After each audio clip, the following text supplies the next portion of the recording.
Hey, let me know if stream's active right now.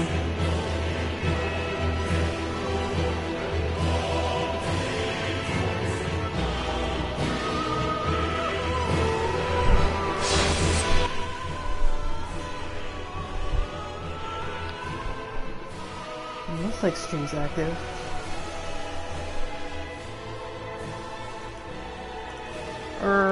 Click, click. Whatevs. Say hello if you're here.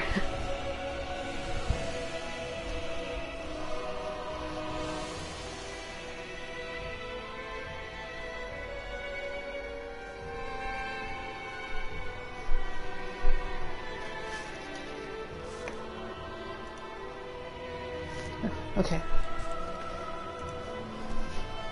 Guess it's just my computer just being my computer. Okay. So we have a couple of bosses left, and one NPC invasion. We have Gale, Medeer, and Nameless King, and then Soul of Cinder.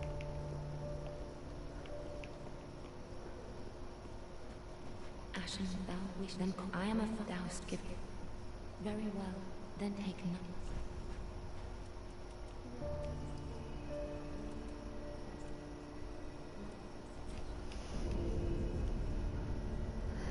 DS3, I think DS3 strikes a nice balance because DS2 is like, DS2 gets exhausting. I feel exhausted by DS2. A lot of the time. Like, I like DS2 a lot, but DS2, man. Exhausting.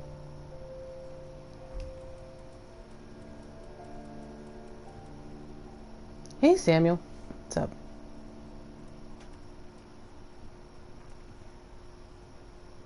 Motsky!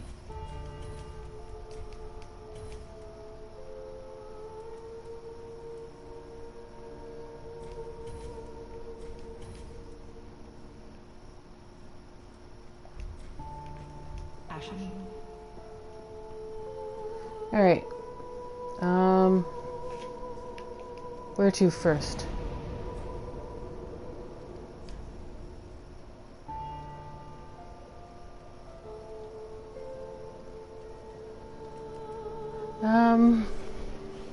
I think either Medeer or Nameless King. What do you guys think? Medeer or Nameless King?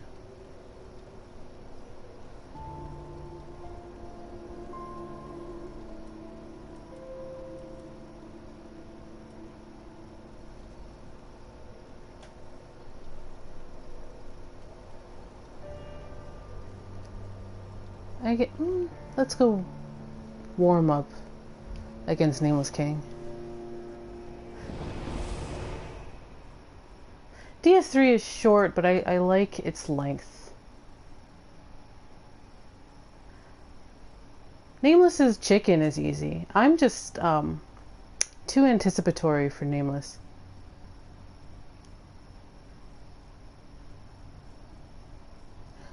I know, but I'm dodging too fast. Dangle, were you here last time? That was like... His chicken continues to get bodied, but maybe it won't happen today. I was just really anticipatory, so I would dodge slightly ahead of his moveset. It was really annoying, to be honest. Hi.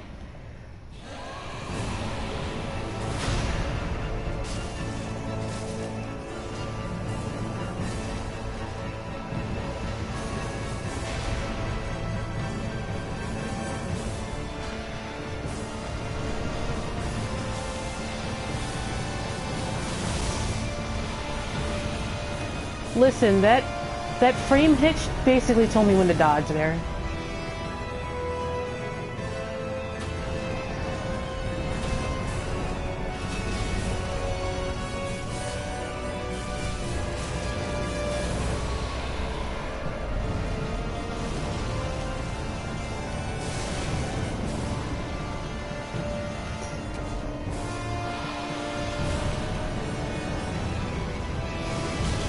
I was completely screwed up there.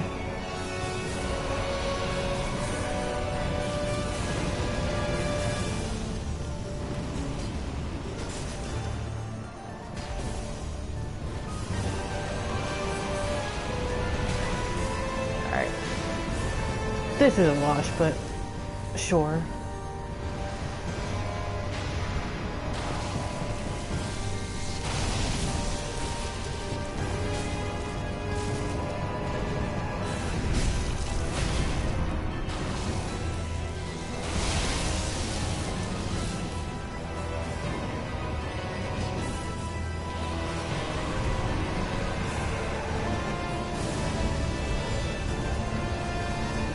I have to back up and reset the camera.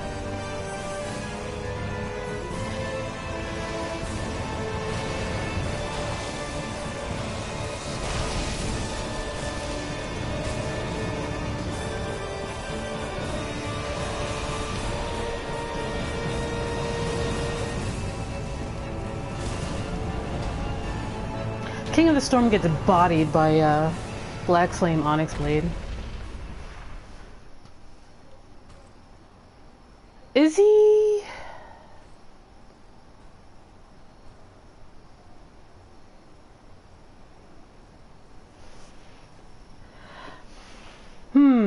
Hollow like Gwyn? Well, his crown never had power like Gwyn's because he's not a Lord of Cinder.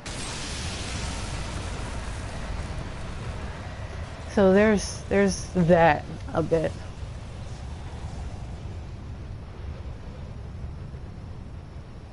Man, I look styling. Just saying.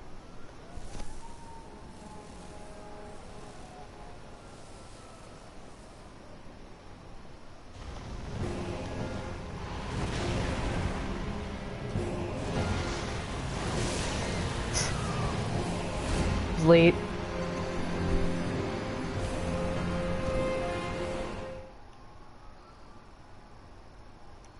That's pretty much what happens. Antiquated stuff is pretty baller. I dig it a lot. Matches really well with Zuli stuff. I was late. If I had been able to get up, you would have seen the dodge roll be was queued.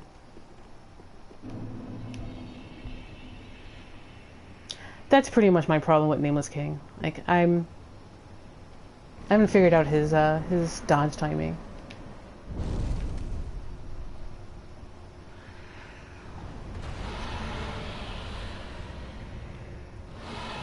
Well, why would Gwyn end up hollowing? Hollowing's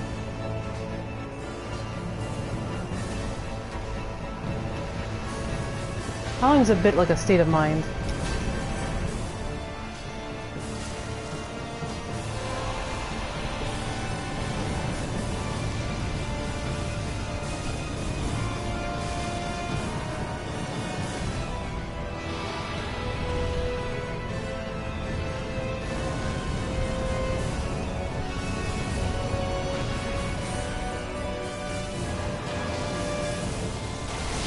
Yeah, I've completed the lapse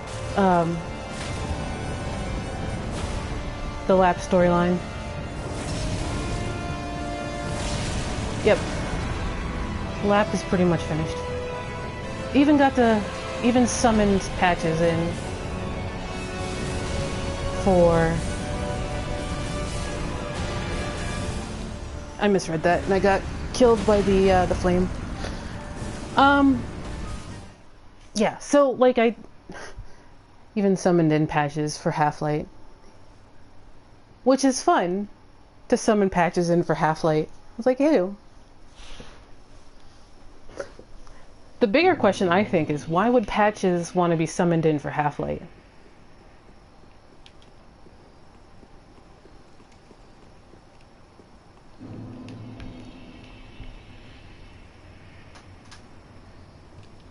Well, Soul's crowns, well, let me back that up here. FromSoft crowns are powerful. Like, legitimately powerful.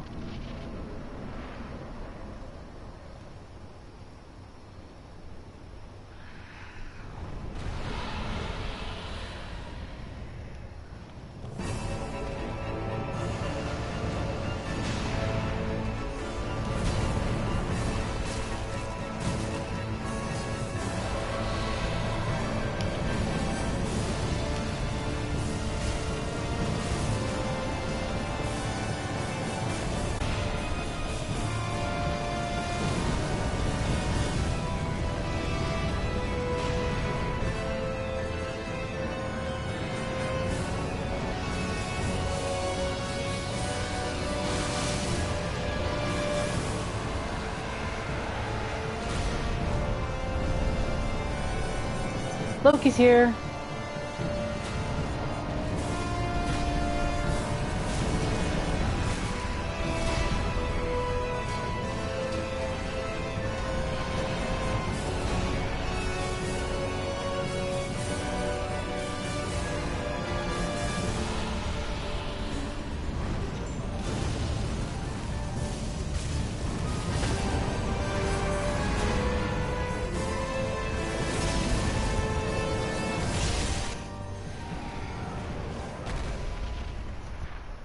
Well, yeah. Every FromSoft games, not just modern FromSoft games, every FromSoft game has a crown in it. Even The Adventures of Cookies and Cream has a powerful crown in it. FromSoft loves crowns. Kingsfield has the Crown of Binding, which controls golems. You have the crown in Adventures of Cookies and Cream. Yes. Yep. The Adventures of Cookies and Cream is a childlike Bloodborne. There you go. It is not a Miyazaki thing. It is a FromSoft thing.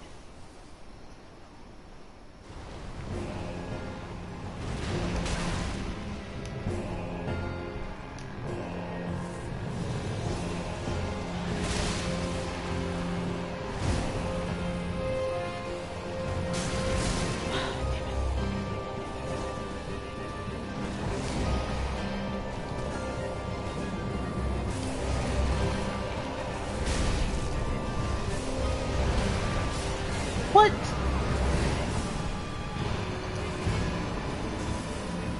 Yeah, Throne of Front fit really great in DS3.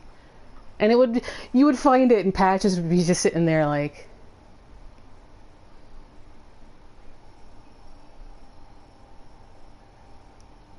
Auteurs? Auteurs.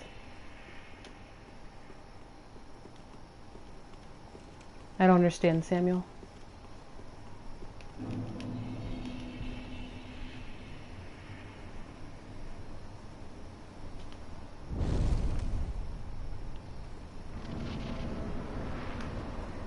I don't understand.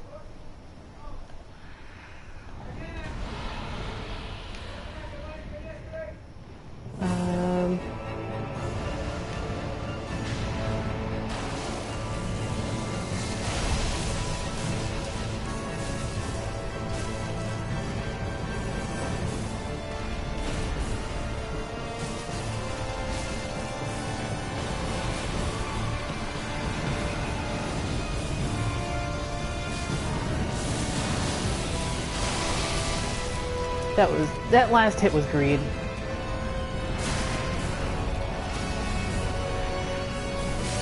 Yeah. Oh, right. Yeah, the French auteur theory. Yeah, it's like... FromSoft has its own lore, and I think a lot of people miss that. I think even Ian B misses this. FromSoft has its own lore and its own tropes, and they really, really like referencing those things all the time in every game.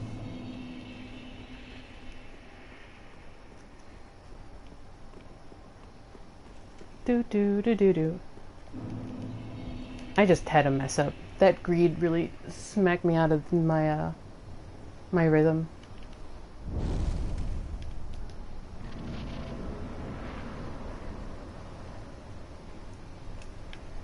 Like, I kind of want to write a little essay about that. Moonlight, Seath, healing with grass, crowns.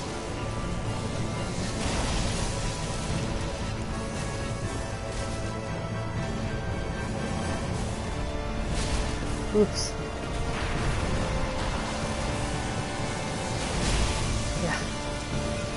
I dodged that early.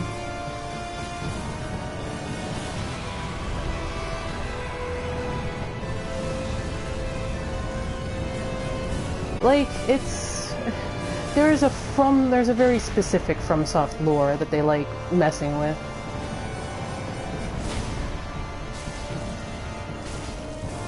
There's even a lava place in like every game too.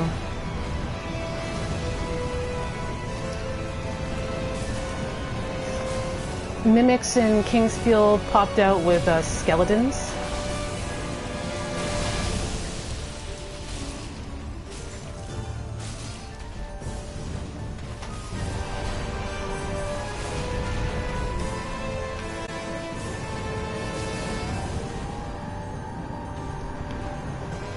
There is a poison place in every game.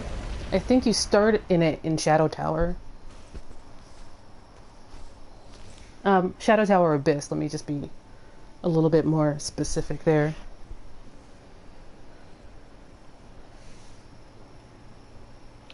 The Moonlight Sword was the name of the engine of Kingsfield 1.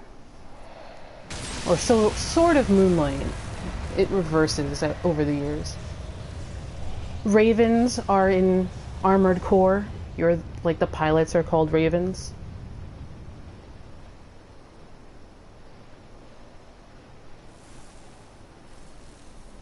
Me and Nameless King just do not get along. I don't understand.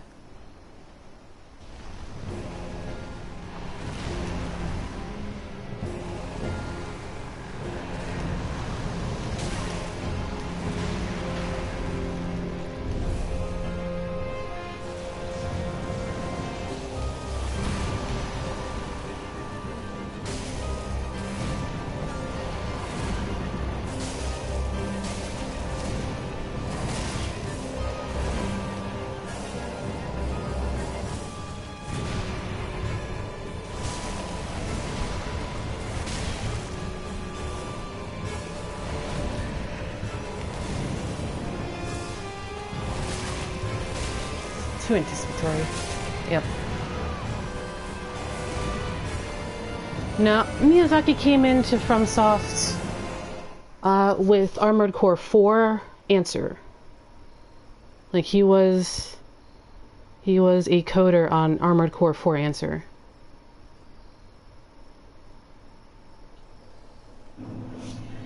It's a fun armor! I love the color purple and it looks so cool. Hey, Masticatist. I'm just, being bad at Nameless King. Armored Core 4 Answer?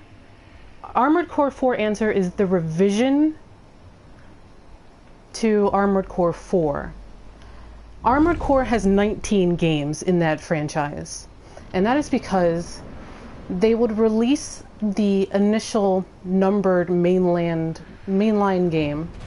And then, like Scholar of the First Sin released a revision of that game, which gets a cheeky name. Armored Core 4 was 4 Answer. Armored Core 5 is Verdict Day.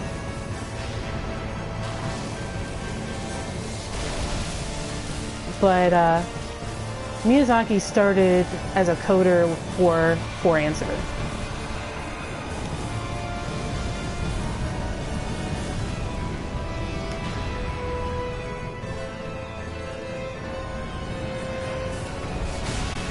What the heck was that hitbox? I dodged that.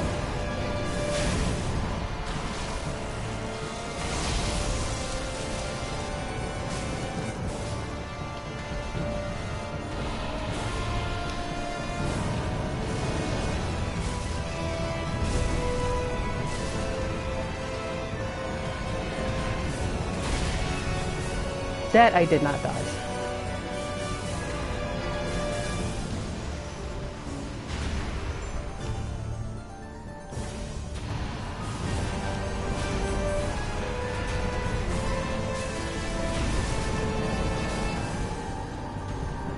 Yeah, but I'm hollowed out, so I don't have any of that. I'm hollowed out, so I have nothing. Absolutely nothing. Yeah, I'm just being bad at Nameless King. I figured it would be a good way to start, like, killing bosses.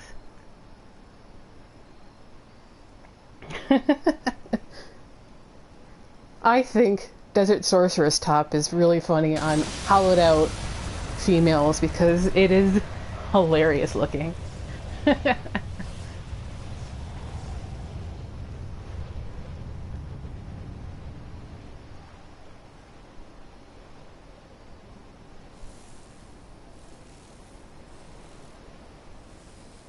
I love his armor. His armor is so cool.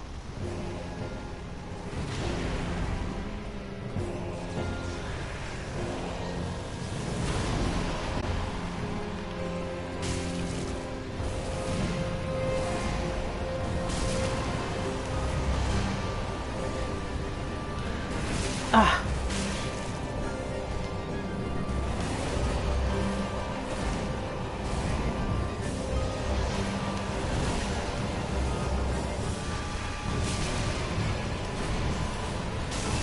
I hate it when he delays.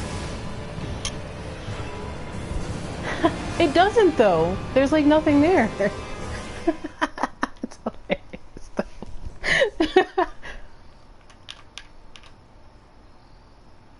Yeah. There's some sentience to Nameless King still there. When he takes out the Drake. Well, absorbs the Drake's soul.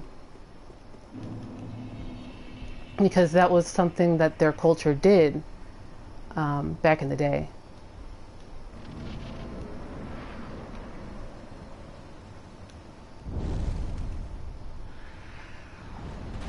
It's something Ornstein and Smo do in Dark Souls 1 too, for the same reason.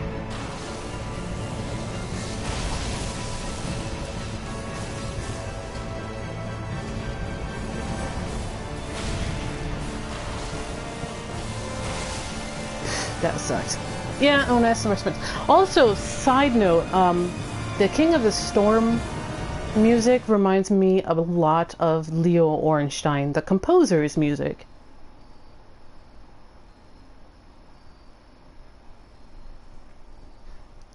Halflight's porn star shirt. It's pretty great on a hollow character because there is nothing here.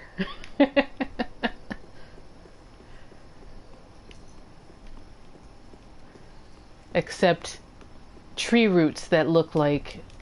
who cares? It's only 23,000. I might take assistance if you want. Password is on the bottom. I don't know what it is with Nameless King and me. Like, I can kill King of the Storm just fine, but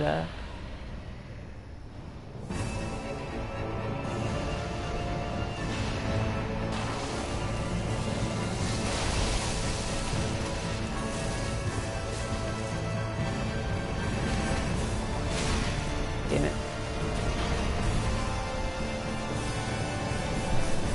Yep, all caps.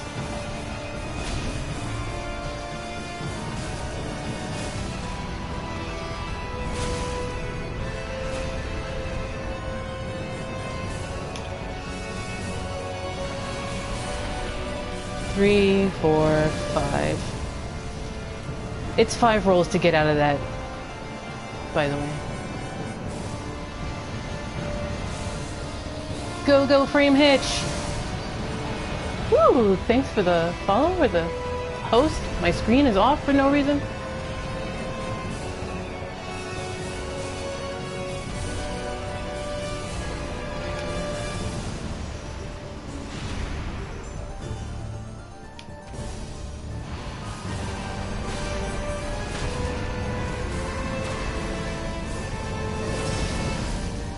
Yeah, it's a reference to Leo Ornstein, the composer.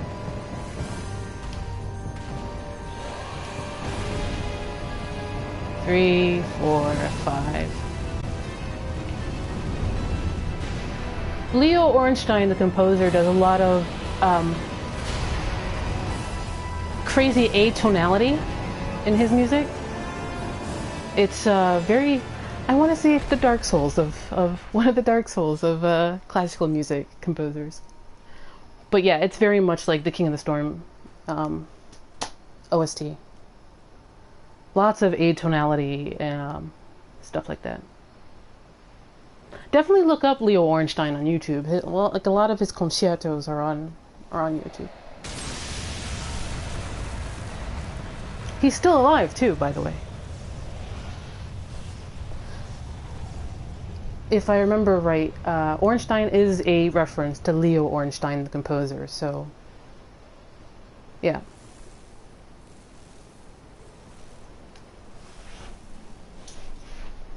Which is why I'm like, why do people argue about how to pronounce Ornstein? Because, dude, Ornstein's a real guy.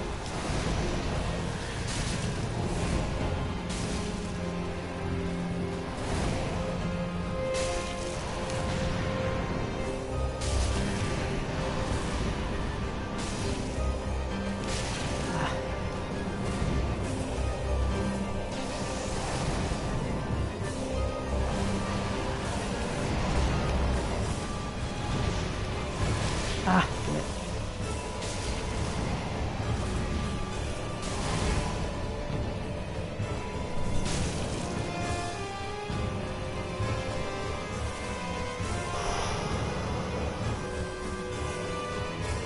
NK, you gonna do something?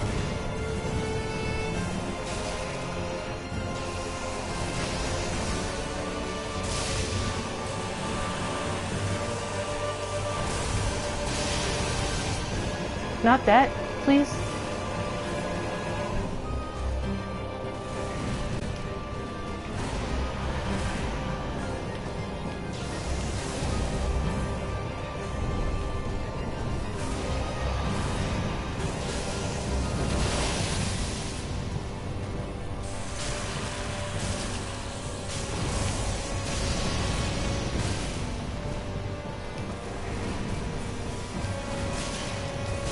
Damn it.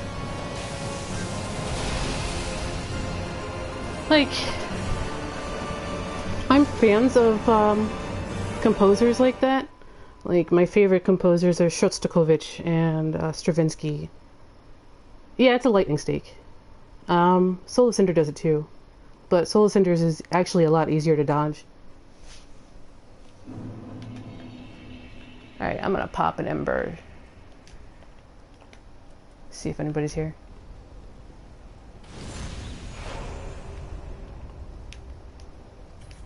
She-Hulk!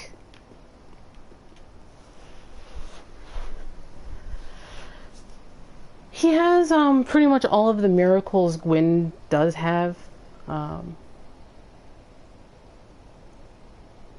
Plus, he's got the weapon art for his sword spear.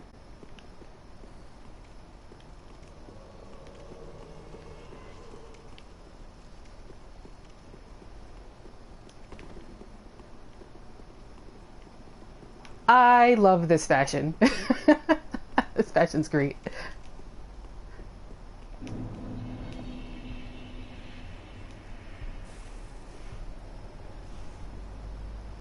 No, it's a sword spear. That's at least its description anyway.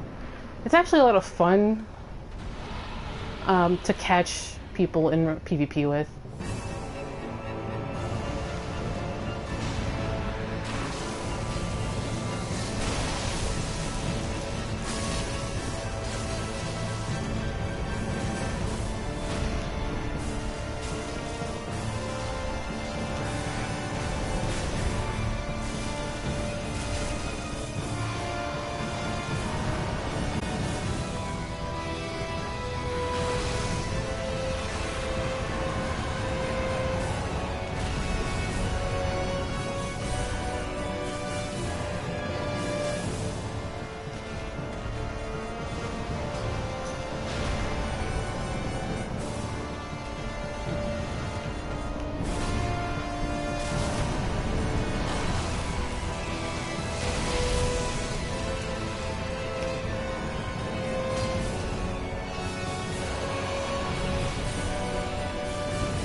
I think PvP is a bit better on PS4.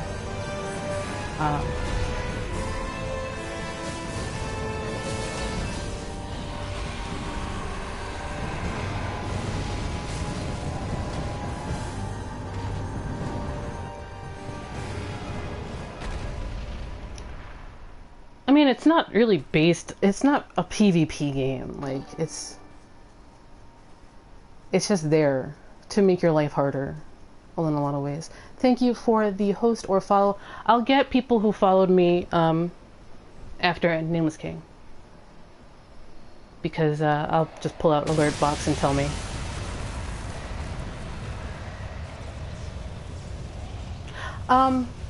Yeah. I mean, I remember the story Aegon likes to tell that if he saw you were a newbie at Dark Souls, he'd leave like a care package. I had a friendly Black Phantom the other day. That was fun. Like, I couldn't tell whether he wanted to kill me or help.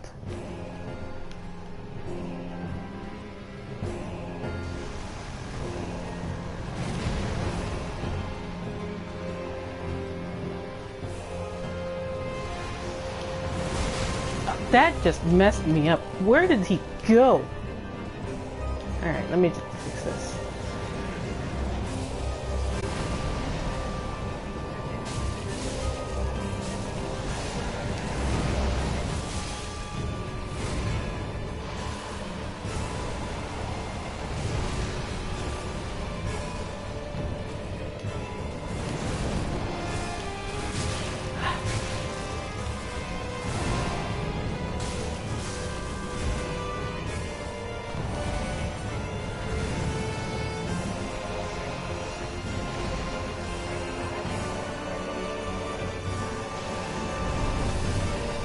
No!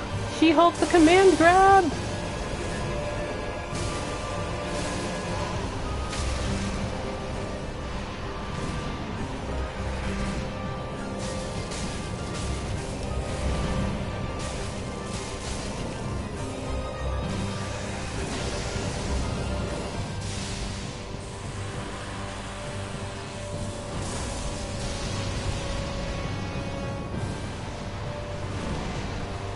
Why is he so far?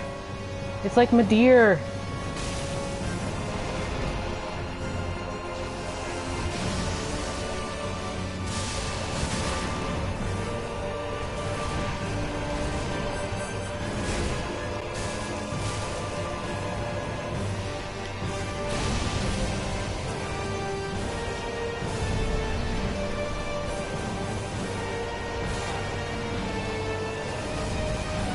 Yeah, he's basically the dragon.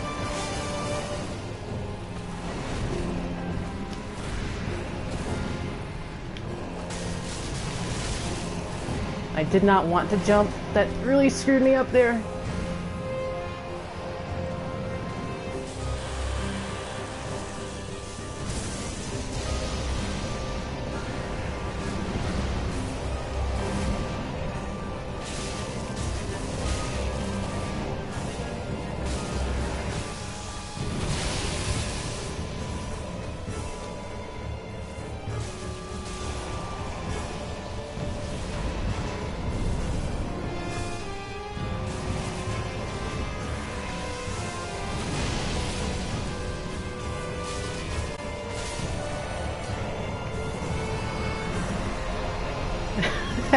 Pretty much.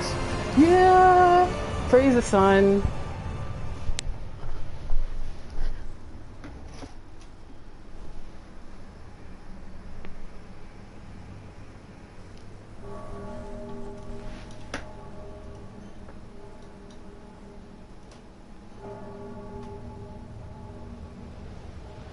Masticatus, thanks for the follow. RF1K7 also, thanks for the follow.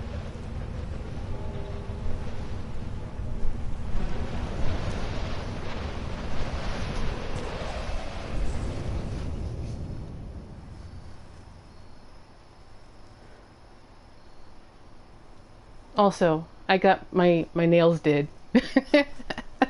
I love Zuli's hand things.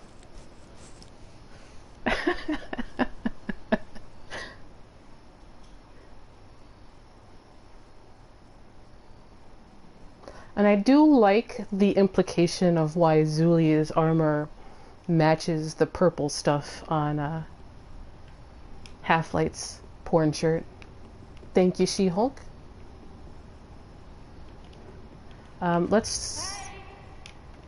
Yay!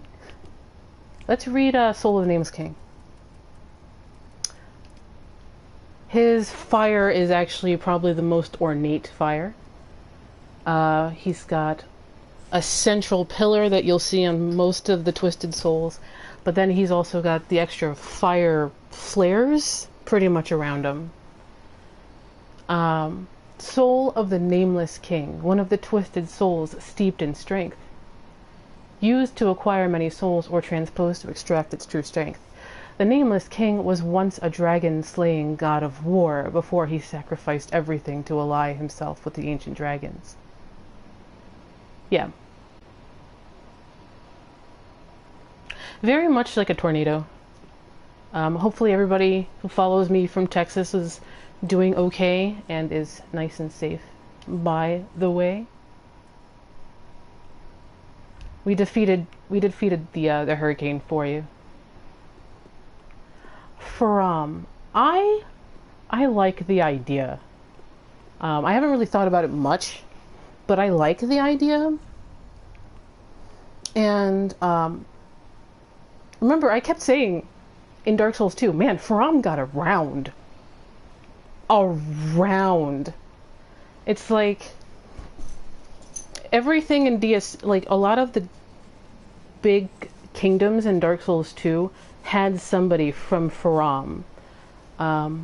Or some bodies from Faram. Even the warrior sorcerers were in Aleum Lois were from Faram. So, there's some merit there. That if Nameless King was Faram and created this warlike culture, and then Faram fell, and then that culture diasporized and planted seeds pretty much all over the place, like they did in DS2. And remember what I was thinking about in DS2 is that there's a guy mentioned called Shieldless Lothian, and I'm like, man, Lothian, that name sounds a lot like Lothric now, doesn't it? And he was also from Faram, so there's a few different places you can go with that. I like the idea. Here's a Titanite slab. One of your rewards for beating Nameless King. Also, you get the blue sky back. Yeah, Lion Clan warriors. Although I think the Lion Clan warriors were creations from, or resurrections of Aldea's, because Aldea was dabbling in resurrection pretty hard. Yeah, time for Plume. There it is down there. In New Game Double Plus, the Gold Covetous Serpent Ring is here too. I forget exactly where. Yeah, for the most part, all of the monster races in Dark Souls 2 were Aldean resurrections, using Navlan's ability to resurrect things. So in the time of Gwyn, there was probably the Lion Knights and the Macedon guys and all those also fighting the dragons. So, Ornstein's armor is over here. There is no body. It's just a thing. The best part, let's just put it on real quick and flutter around with a plume. Where is it? There it is. It's a plume. I mean, there's not much plume. A lot of it's just, just all the other things. So now the gate's open.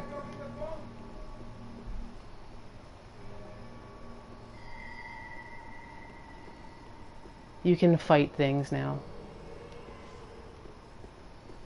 This becomes a pretty good dueling spot.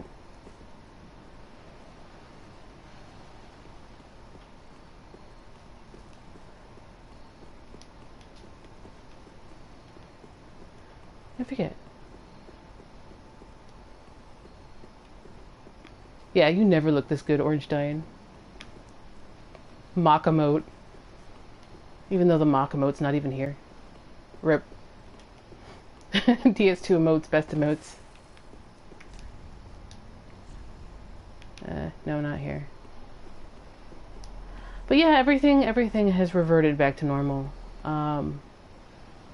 Although you can see bloodstains in the air.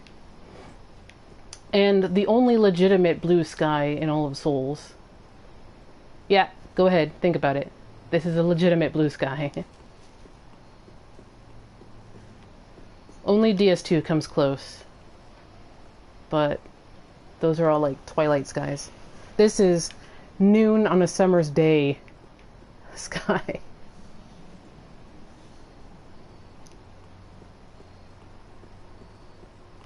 Just flutter around with the plume.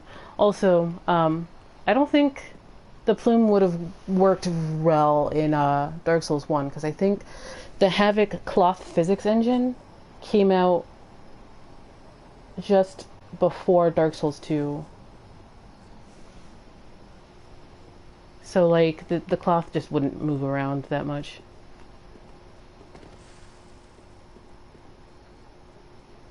Oh, that's awesome, Samuel.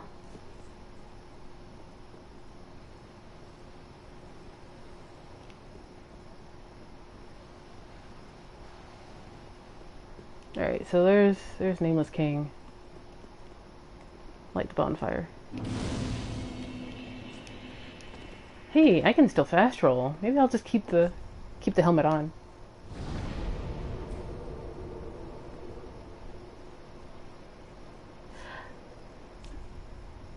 It sticks out because of how rare a blue sky is in Dark Souls.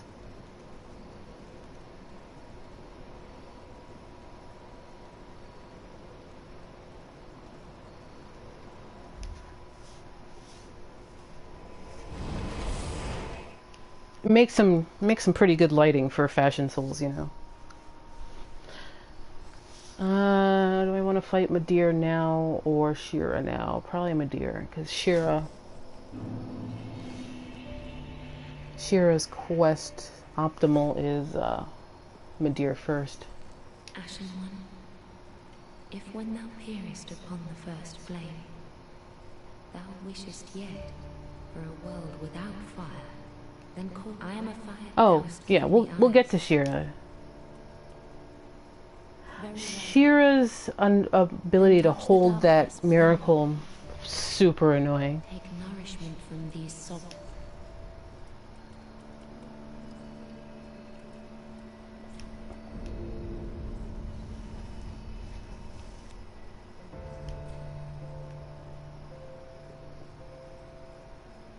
Mayst thou thy peace discover.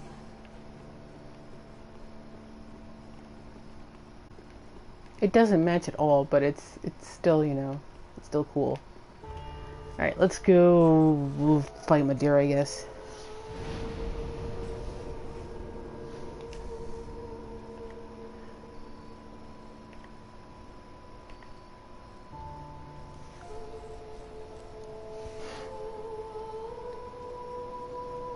And I like that she has no reason to lie about who her father is.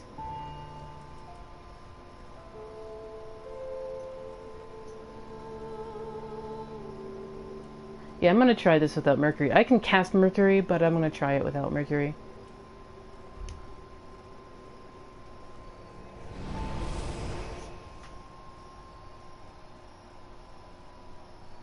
Taller.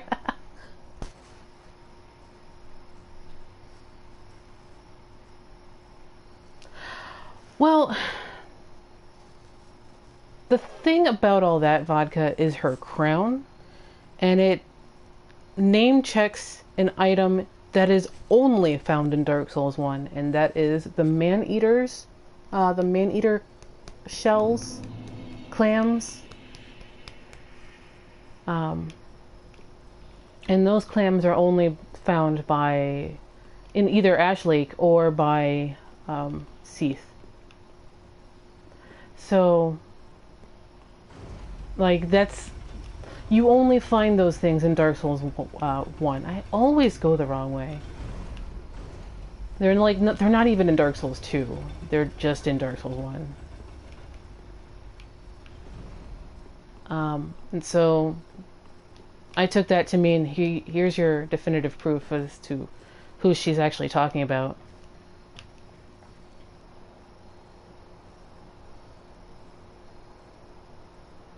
But I like the man-eater clams, by the way, since they look a bit like vagrants, and I've been thinking a lot about vagrants lately in relation to everything that comes afterwards in Dark Souls 2 and 3. Shira's here. She's annoying. She's got her co-op bell on and her little pet pygmy, which is over his ear. And she's always so very formal, but yeah. Yeah, the vagrants, I don't know if you saw my, I'm pretty sure you saw my thread on Twitter about the reason why there's big crabs in Dark Souls 3.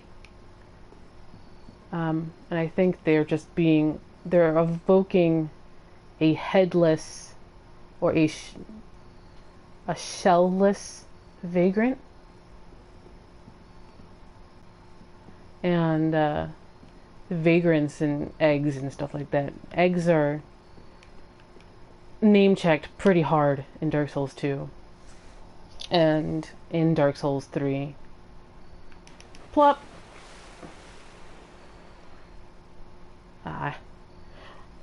Every other time you can just stand still and just miss his initial temper tantrum, but you have to activate the fight first, so guess I'm doing that.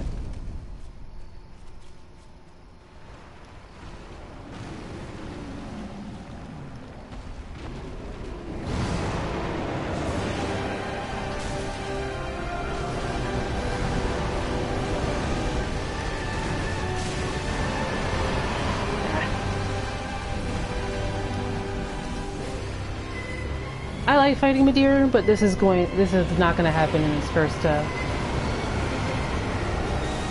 go round.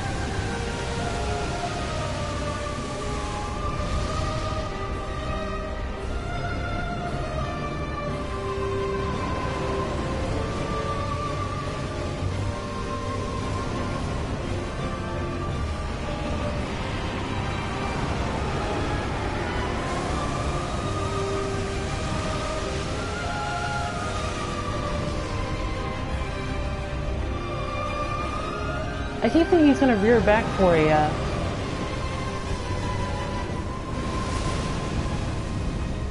a charge. There it is.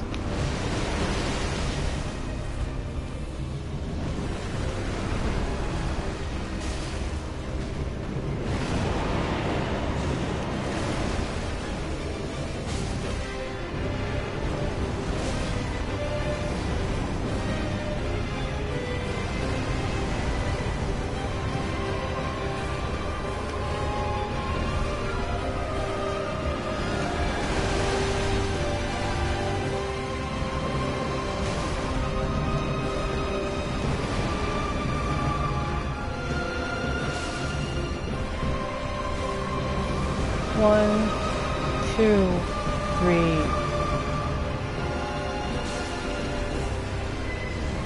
One, two, three, 4, 5, and I moved in too fast.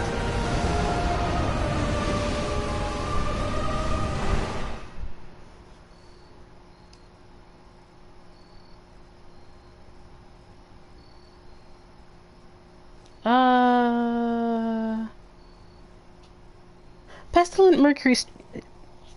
Remind me if Pestilent Mercury has its beginnings in Dark Souls 2. 'Cause I think it was in Dark Souls 2. Yeah, no, I walked into that a little too early. You can time it in a way that you can just be right in front of them. Also, how...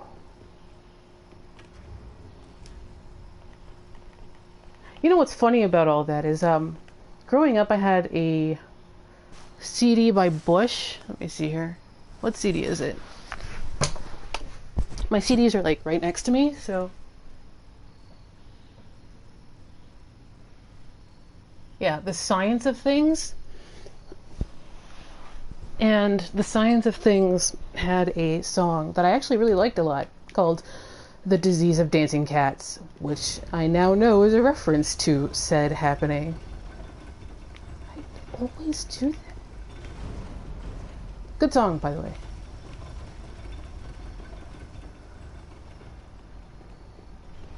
I'll have to look in my box. When did they change the name?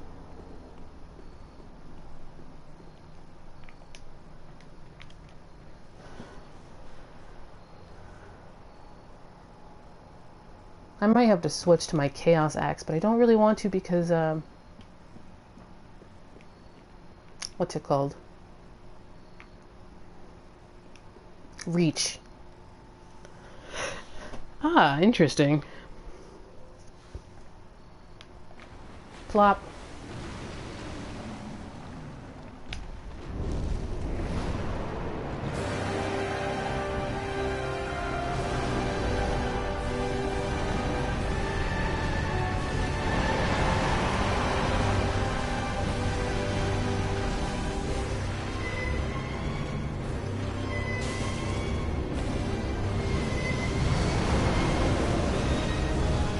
So 168 under Black's claim.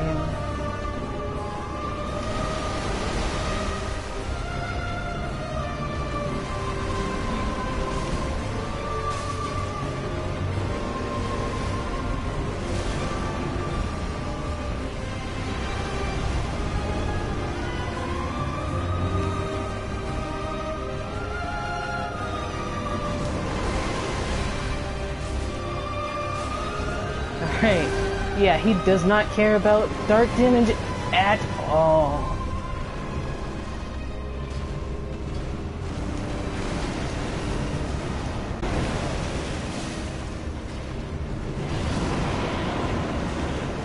In the way that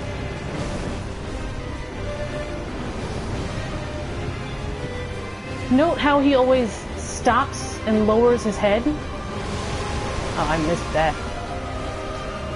I'm not perfect at those that dodge.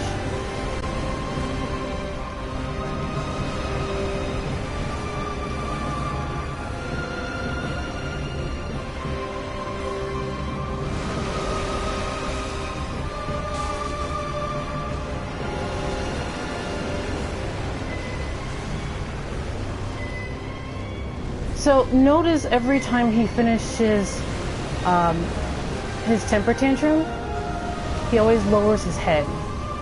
In my opinion, there is a war going on in Medeir's head. He knows he needs to die.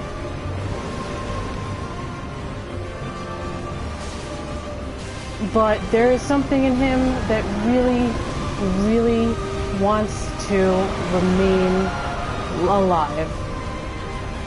So the darkness inside of him, or the humans that are slowly taking over his body via eating it,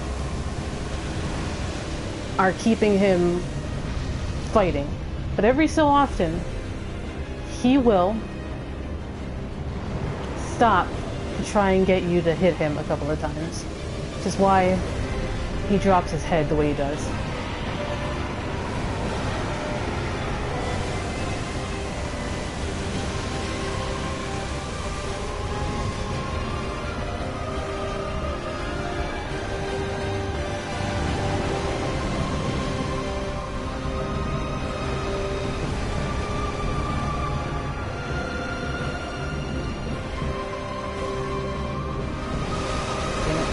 Too late.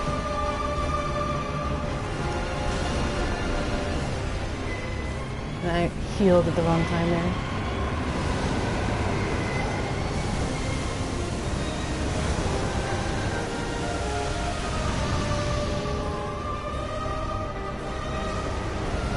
Temper tantrum. I need to get the hell out.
2 swings, not 3. Now have to waste that moment. Great Wolf. Thanks for the follow.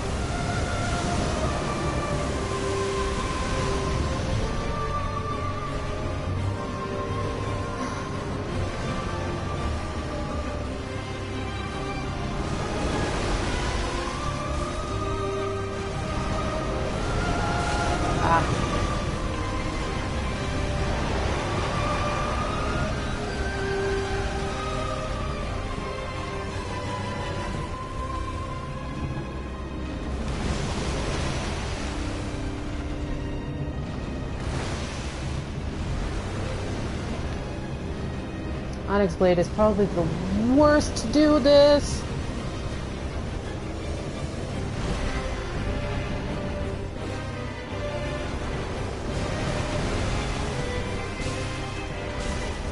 The only thing that Onyx Blade has is reach.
Note how you can always kind of stop just outside of his range and just get a couple of nice hits in.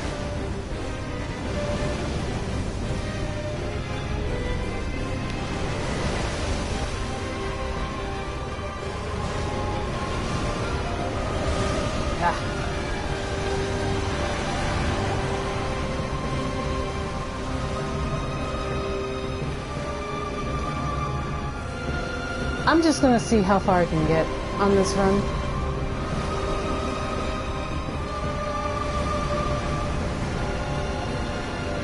I'm pretty sure Onyx Blade is just not the weapon for this.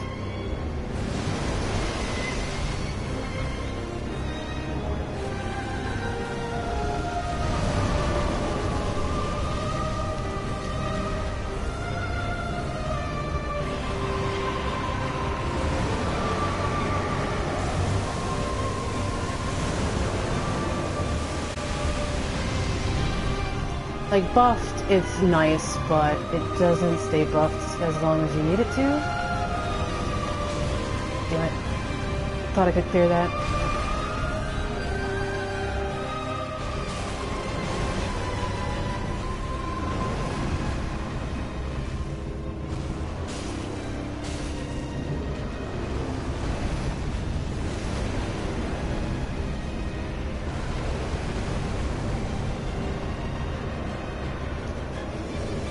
Hey, nails in it means, you know, it's awesome. Everything should have a nail in it.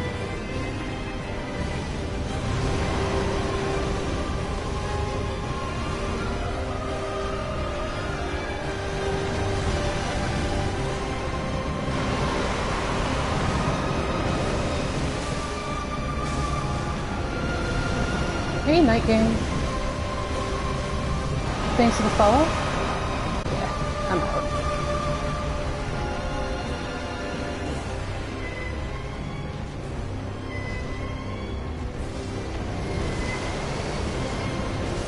Yeah, that's it for that.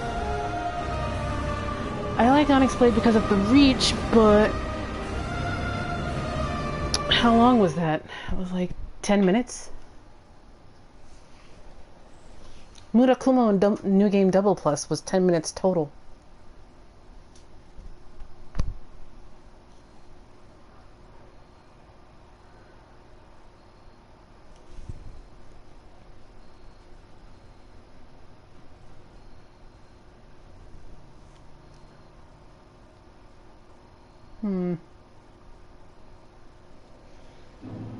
Let's see here.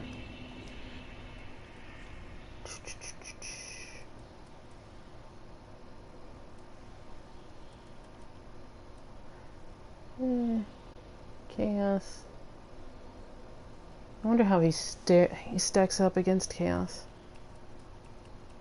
I'm only just worried about the reach, though. Let's try it.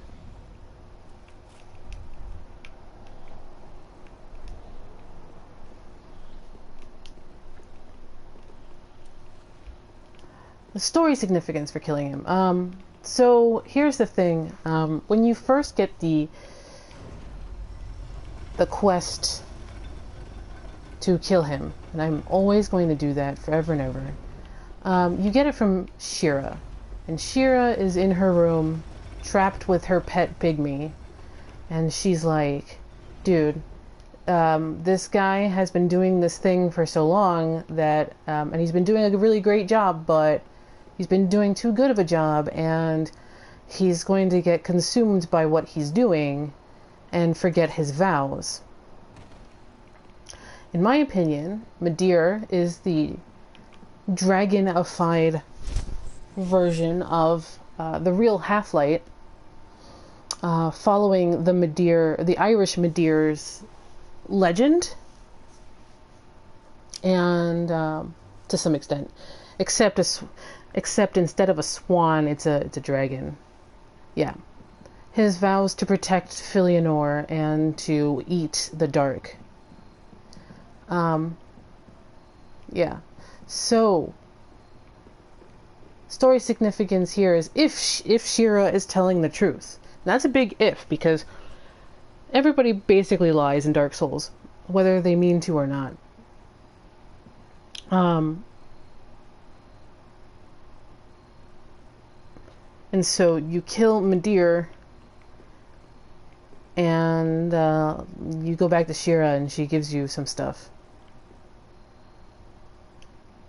And you're able to join the Covenant that Halflight is in, also. Like, you get Halflight's Covenant emblem thing.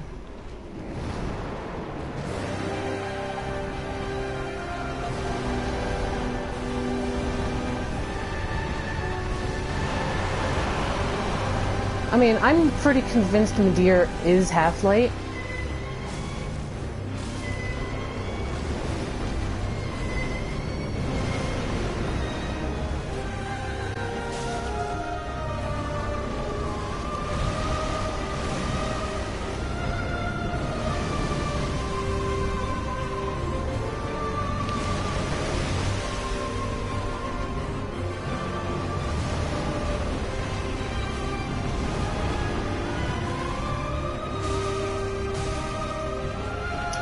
Wow. Holy crap, this damage is way better.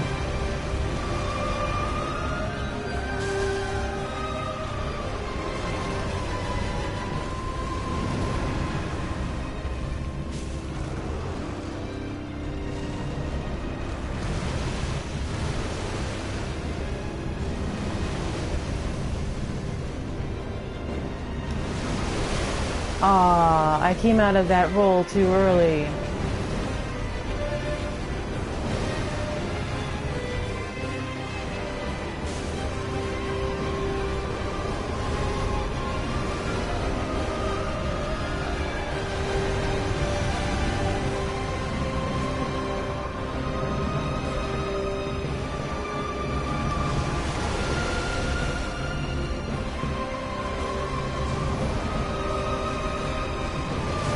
Ah, that was not bad.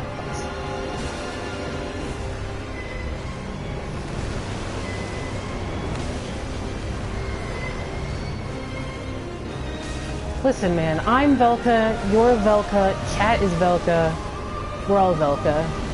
And Velka is also the friends we met along the way.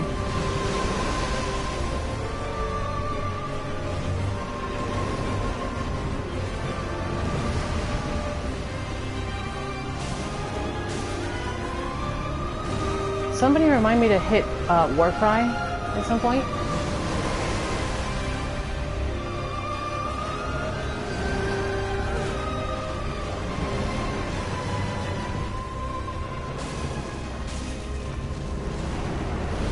Thank you.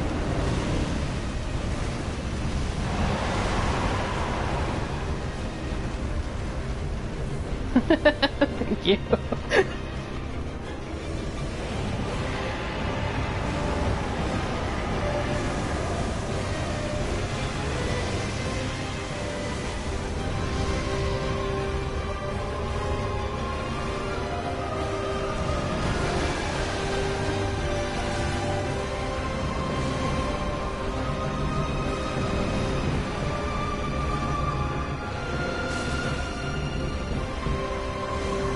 You only really get like 2 swings at him. Oh, that's a gif. Am I against the wall?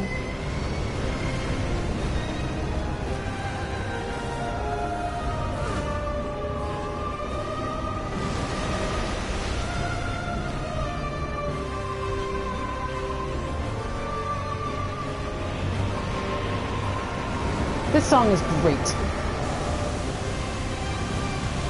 And it is also a waltz, I think, if my hearing is correct.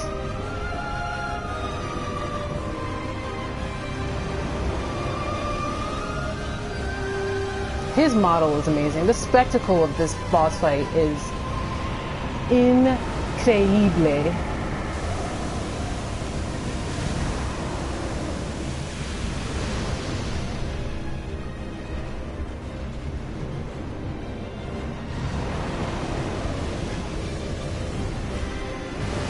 Ah, damn it.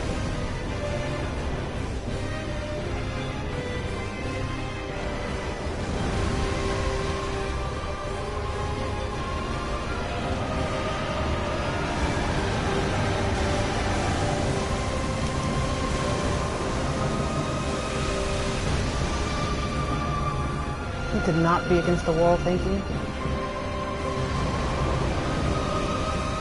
Pop Warcry.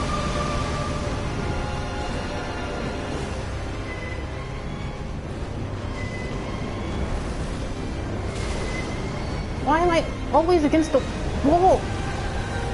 I'm gonna have to burn an Estus because I'm...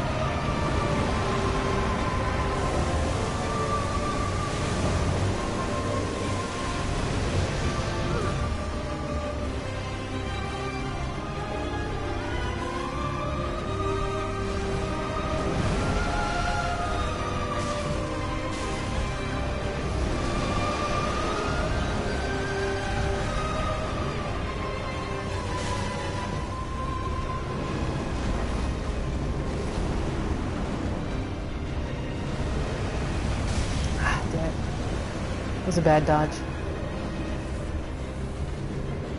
Yeah, blue background is great. Just everything about this boss fight is like just utter spectacle.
Ah.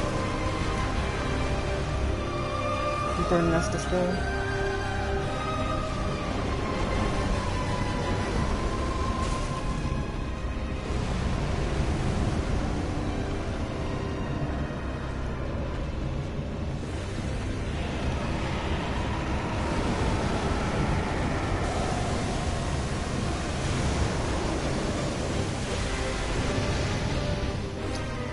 I wonder what the T-pose for Midir looks like.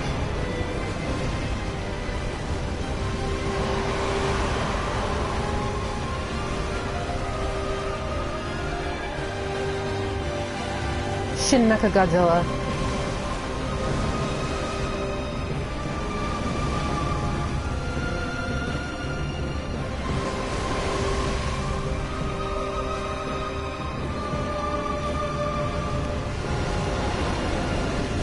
Can we turn around, please, Midir? Can we do that? Thank you.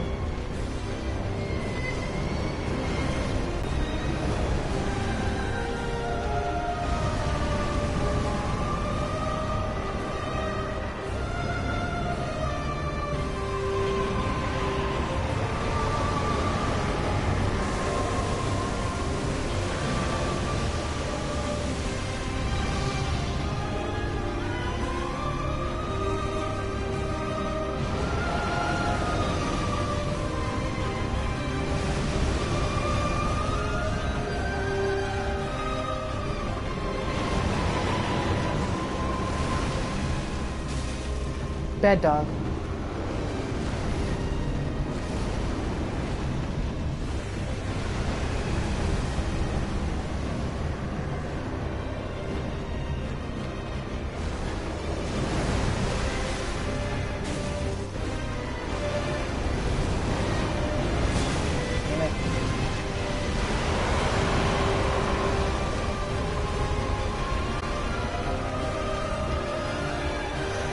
Hit Warcry.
Hey, Kilka.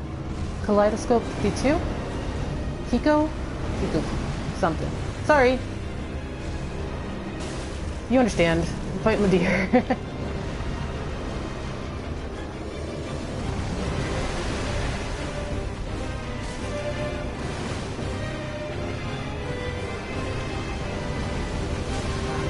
gonna have to eat that.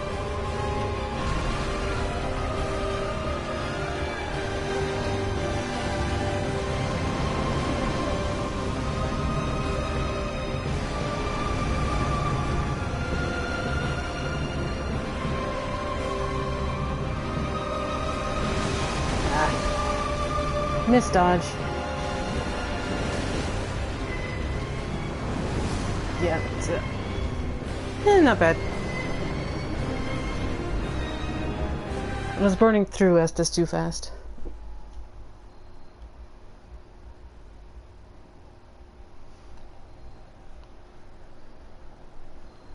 Chaos Axe. Such a short reach. Yeah, that's the other thing. Midir. Hey, Alex is the Joel. Thanks for the follow. Midir and Amygdala share AI, especially in co-op. Like, they freak out a lot. They don't know who to look at half the time. Every time.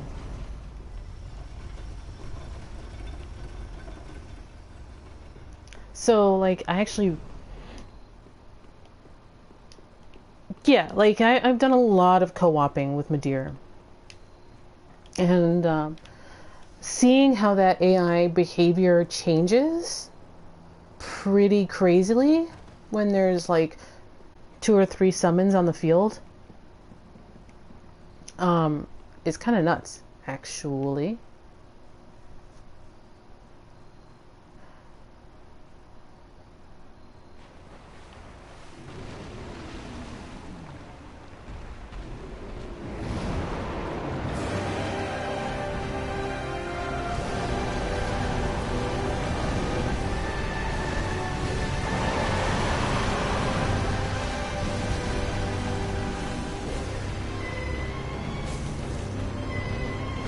I play it very safe with Midir. Like, there's stuff I don't go for that you probably should.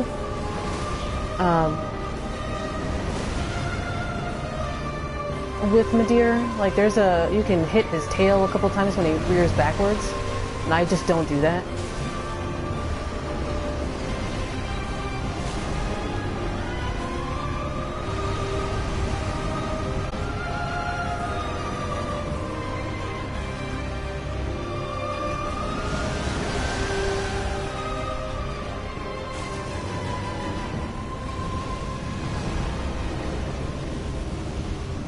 Like, that move right there, a lot of people will go right to his tail and attack it, but I'd rather play it a bit more safe than they do. Bit slower, not going for time.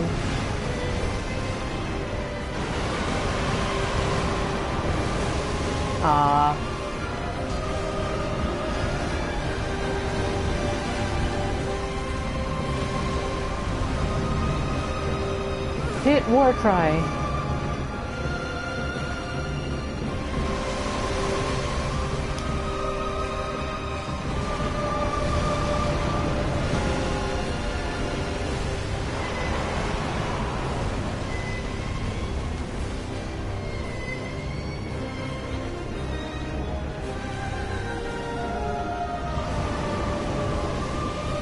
My weakest move of Midir is actually the bull rush. Like, the bull rush will kill me.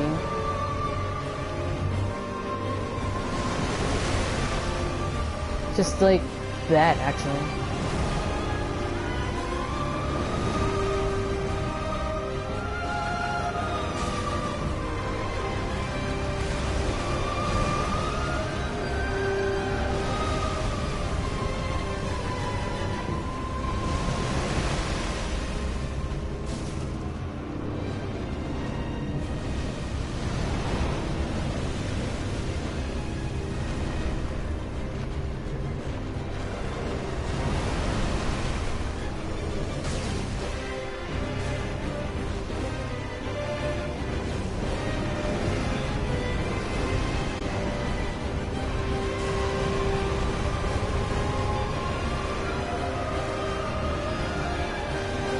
The reason why Mercury works so well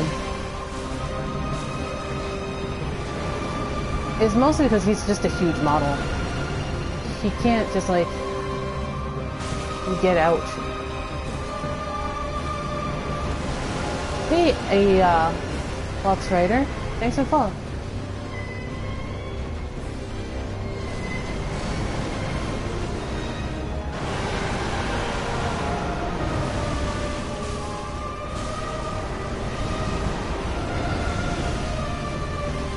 Eagle Border, thanks for the post.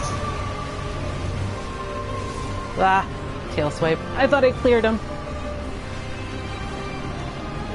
Yeah, actually, they did nerf his HP. He actually had a lot more.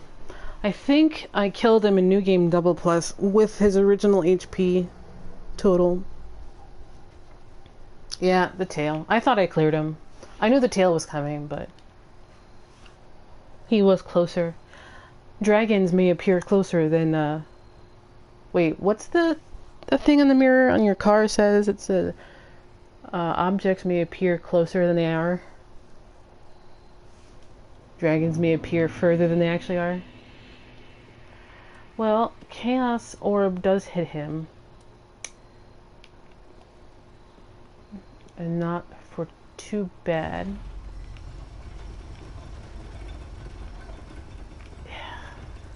Totally second guessed myself and went the other way. Yeah. Dragons in mirror may appear closer than they actually are.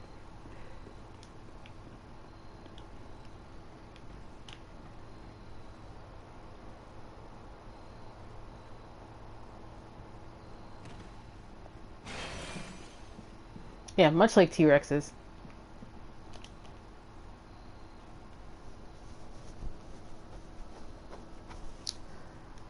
Plop!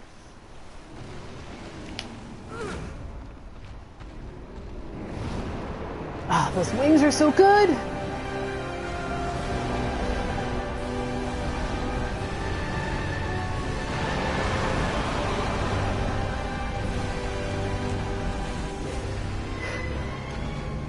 Let's have our dance.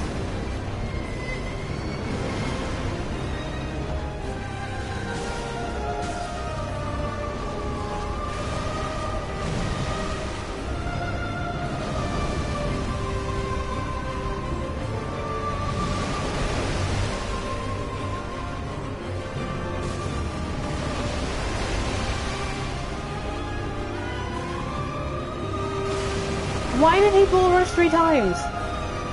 What? Come on, Madeir. What is this crap? What is this crap, Madeir?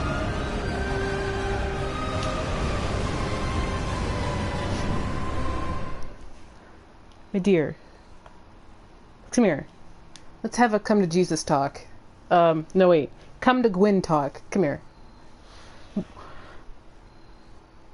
Bull rushing 3 times. Squishy caster child. It's true though. It's so true.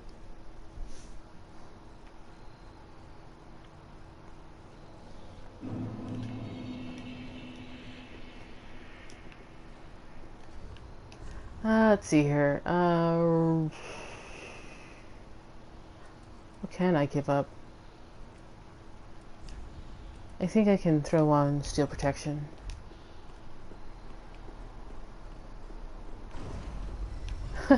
You what, mate?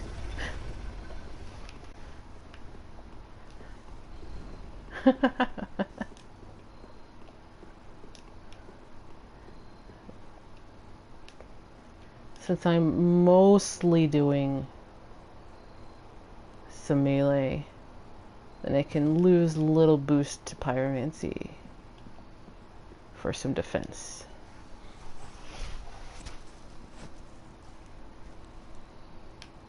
Plop!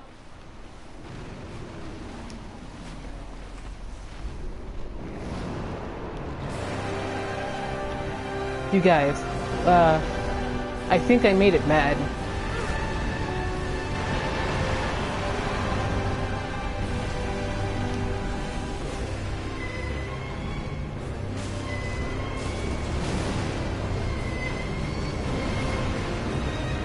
I think my goal tonight is to get to his second phase.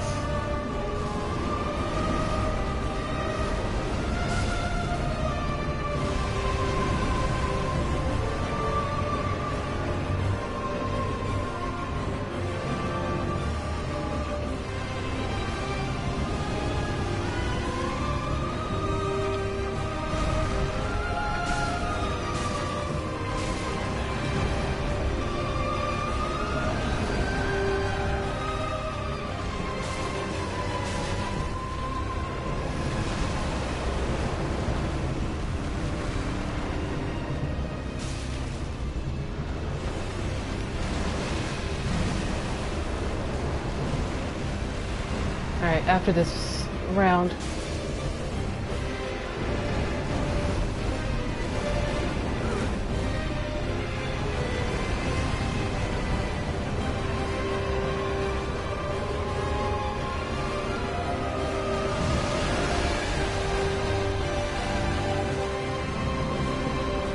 Hopefully this actually helps somebody, like, learn Madeir a little bit.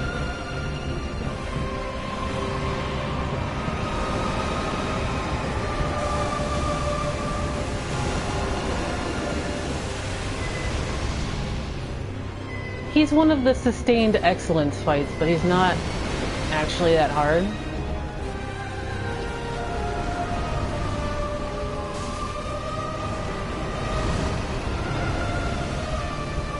You clear him for that.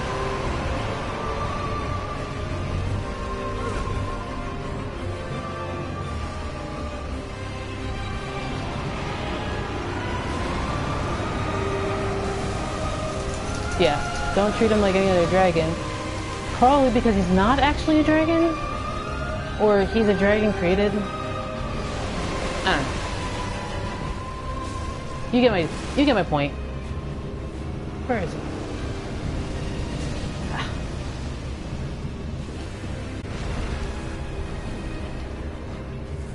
I'm not like any other dragons. Don't worry, my dear. You'll always be my Valentine.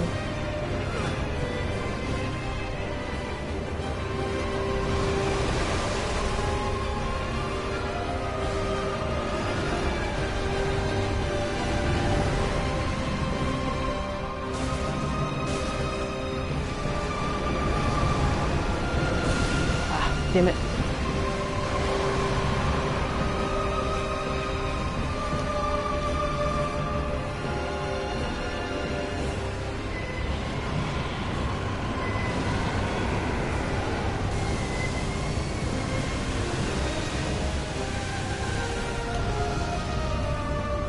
Had to iframe that fire there.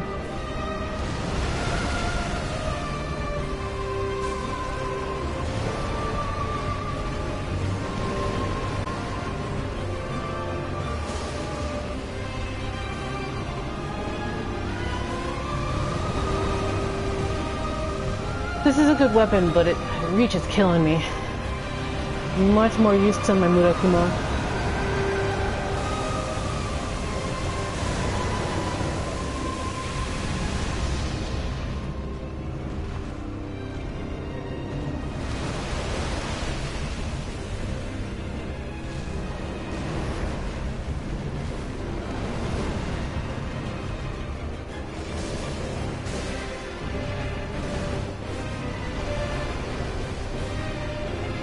I actually don't use the weapon art for the Murakuma against Midir. I just use the reach and the quick swing time that they patched in a little while ago.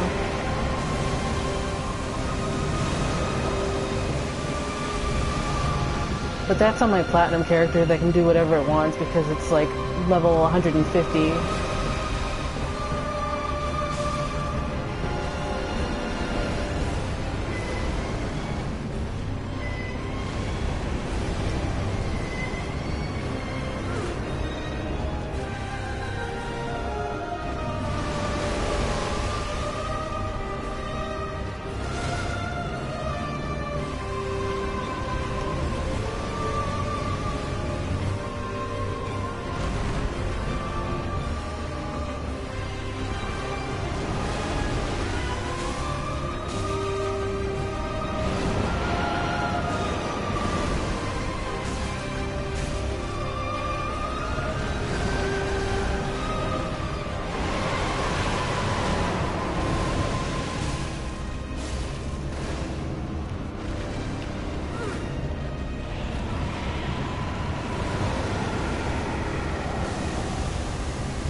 I want to say Midir is bigger. Oh wait, no. Ancient Dragon DS2. I think DS2, Ancient Dragon's bigger.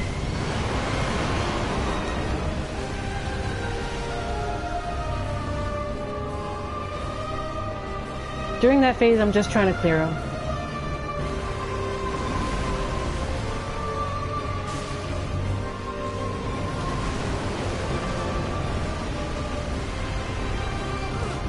Burn that to restart Warcry.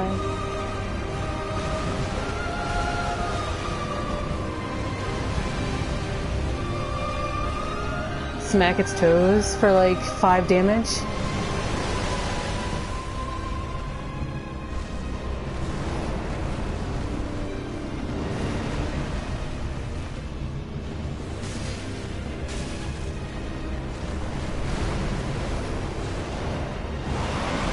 Midir has way too many roll catches to make being under him for very long feasible.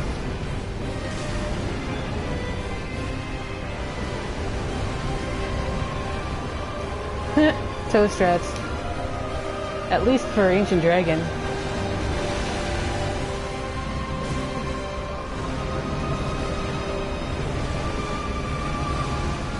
Oh shit, he's in...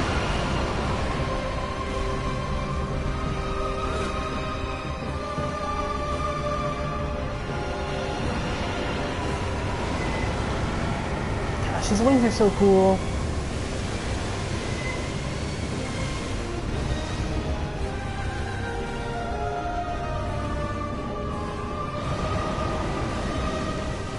And your second.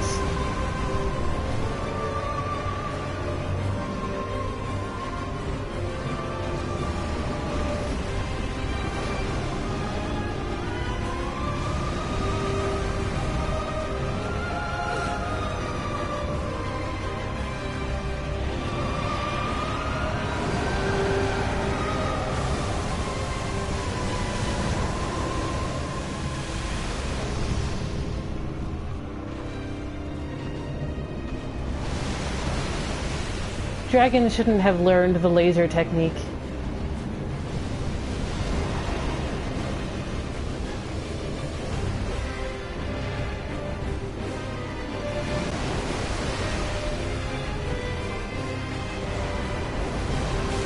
Ah, damn it. Now he's temper tantruming.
There's another temper tantrum.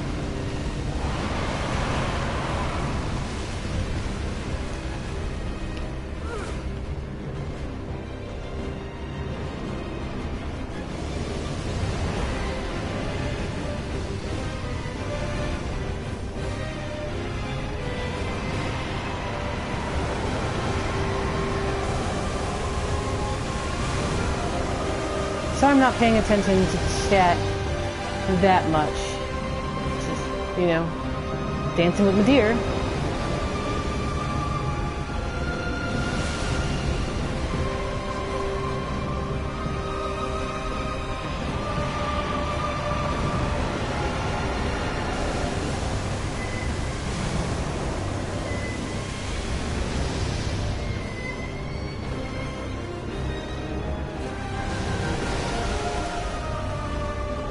Why did you break my lock on? Why did you do that?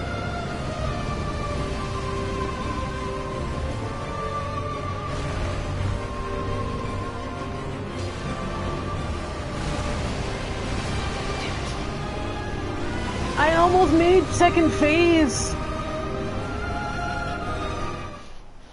Oh yeah, the second phase. I wanted to talk about that when I got there, but I guess since it's come up, I'll talk about it now. Recall what I said a little bit earlier when I said that there's a fight going on with Midir between all the dark he has eaten and his own consciousness. When you get to 50% in his second phase, his own consciousness fades a hell of a lot more, and the darkness within him takes over a little bit more, which is why he casts Divinity the way he does. Or Pursuers.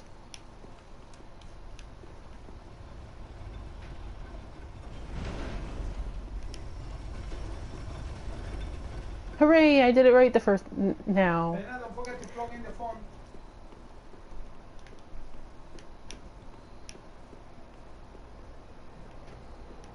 Yeah, I really don't have the stats for it. I'm a pyromancer.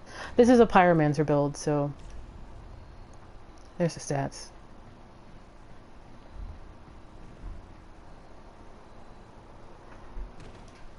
Like, normally the weapon I'm using is Onyx Blade, but Onyx Blade does next to little damage to Madeira. So I switched to a Chaos Brigand Axe, and that's working pretty well. My only quibble with it is its range.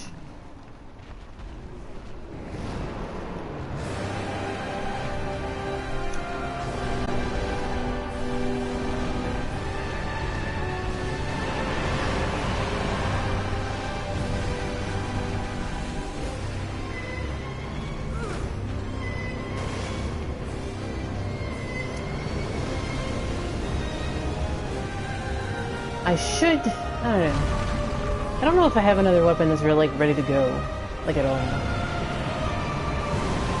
I could make this plus 10. Give me a little bit more.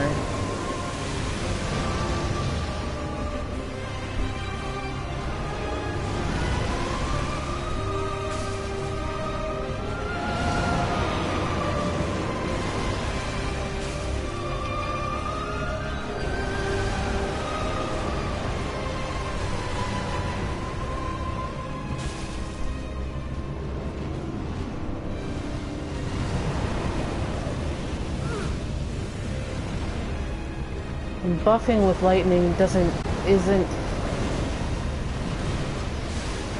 that optimal,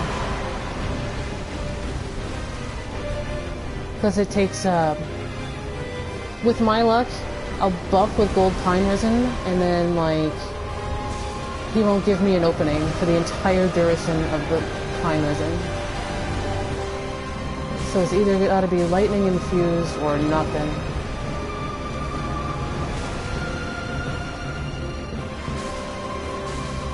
Which has happened, because I've used lightning on my main character for some co-op stuff, just to like mess with Madeira's damage resistances and stuff. So that character will cast the Miracle Lightning buff, some gold pine resin stuff, but the buffs never last near long enough, especially without lingering.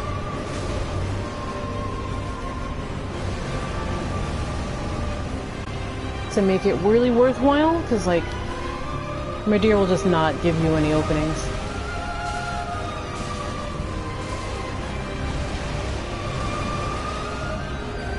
I'm actually surprised Chaos does as well as it does against him.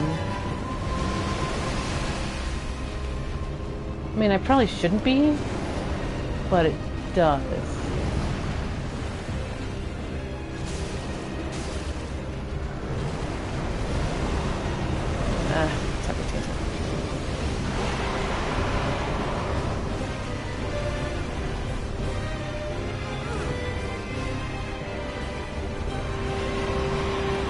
I mean, Warcry barely lasts long enough.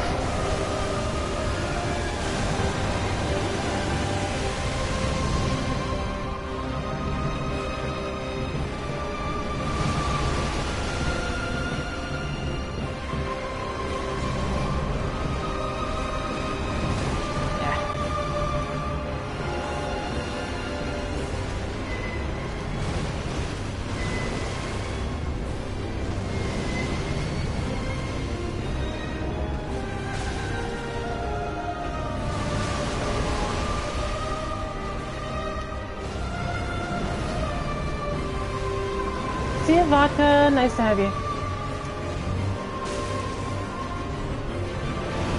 Funnily enough, I wonder if the fact that lightning doesn't do a whole lot to Midir.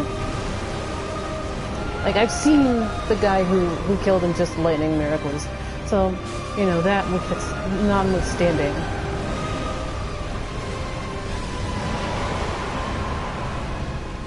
But, like, lightning isn't, you know, crazy good against Midir.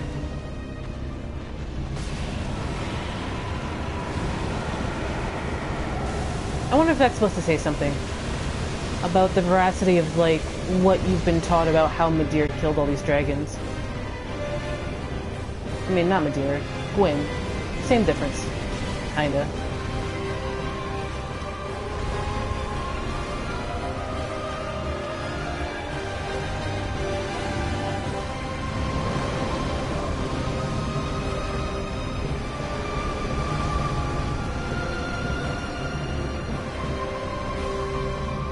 Yeah, maybe. Ah.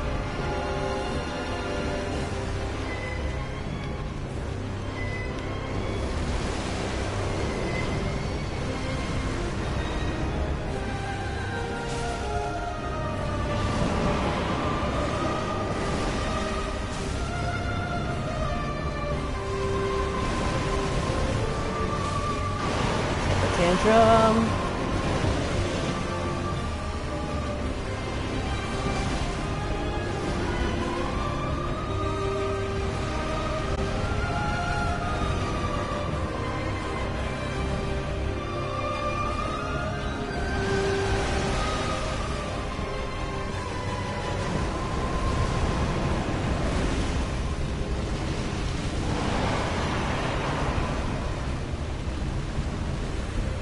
My dear, you dummy. That's a wall.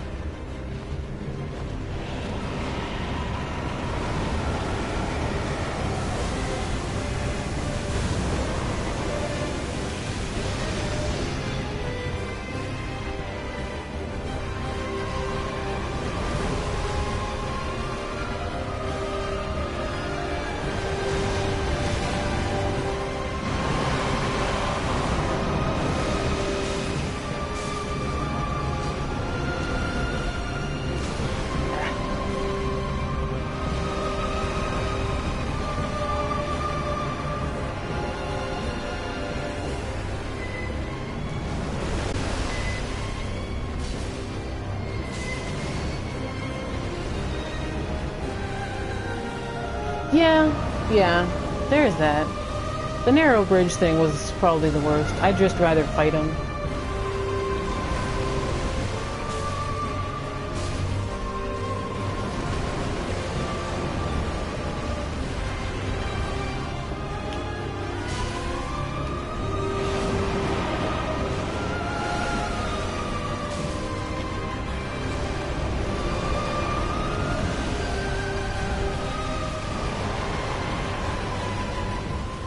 I just run the hell away from him when he starts temper tantruming me like that.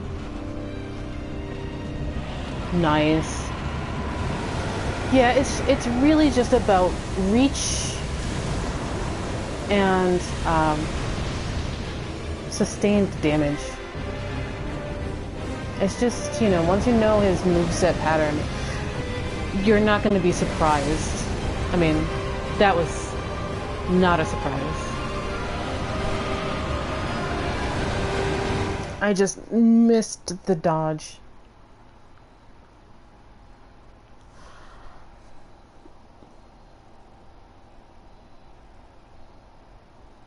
It kind of is. Aren't there, like, there's...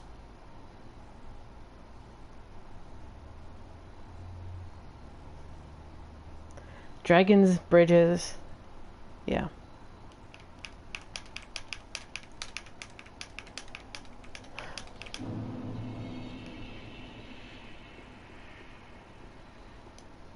One of these days, I'm gonna stream some ye old FromSoft games from either my PS3 when I get an Elgato, or from my computer.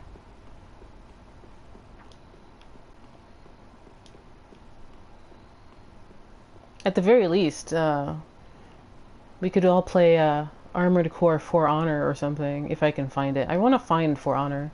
Like, I know there's copies of 5 and Verdict Day hanging around locally. I'm gonna do this solo one more time, and then we'll pop out Shira to see what she's all about in co-op.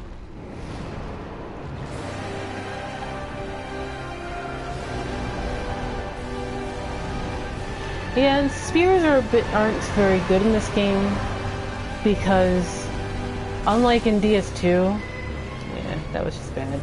Unlike in DS2, the poke isn't as crazy. Like, thrust damage is toned way the hell down from DS2. Oh yeah. Yeah, the PS3 emulation is coming along nicely.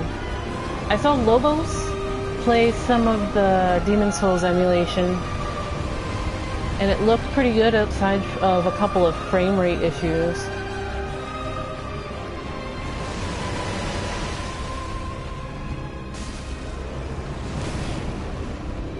Although I'm like halfway afraid that Sega is gonna do something nuts.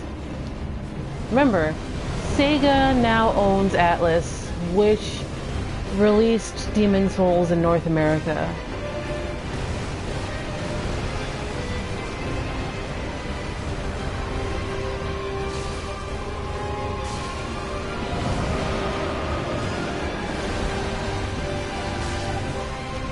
Given how out of touch Sega Japan is, I don't know. I'm just afraid that Sega would do something stupid about Demon's Souls.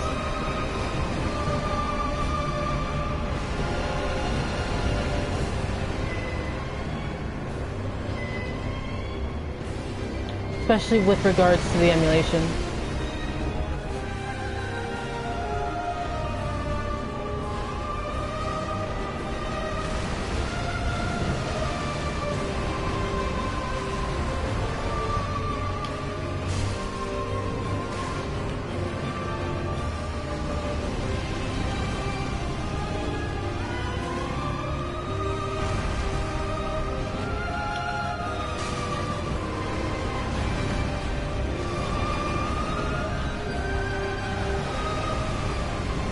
Yeah. And again, Demon's Souls is like in a valley of defilement of crazy legal issues surrounding it. Like, Sony published it in Japan, which is why it's on PS4, PS Now in Japan. It's too expensive. Don't even think about it. 3,000 yen for 30 days is like $30 American. So you can play it on PS4 if you have a Japanese PlayStation account and want to pay out the nose to play it.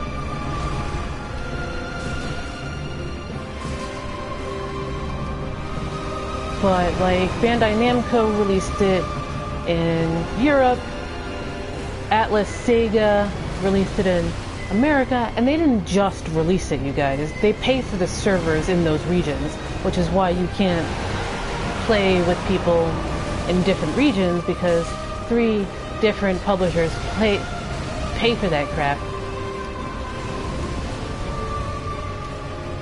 And Atlus, before they got bought out by Sega, said that they'll be paying for those servers in perpetuity, but you never know.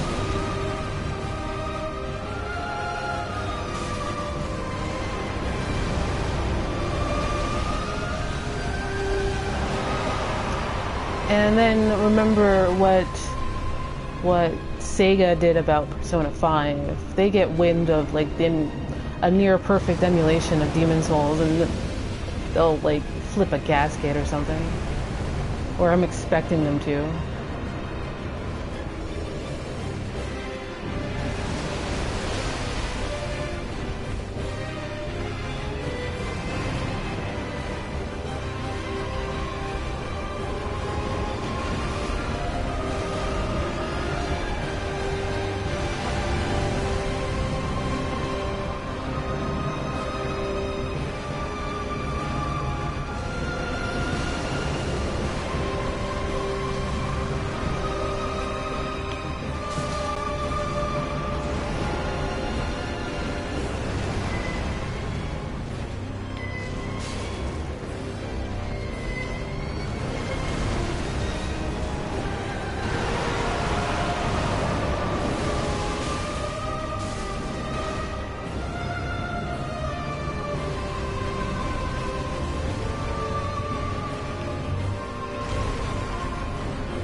Yeah, but I think Demon Souls is a bit of a special case because of, like, how Sony declined to bring it to the West and stuff like that, and they, like, forgot that maybe just maybe there'd be a future for it. If you want to see another piece of entertainment culture that got really weird in is music. Music licensing in games and in movies and TV is ridiculous. No foresight at all about how that's going to work. So, like, Alan Wake had to be placed out of print because of that stuff. There was a bunch of TV shows back when TV on DVD was new that had to, like, replace entire original soundtracks because music licensing.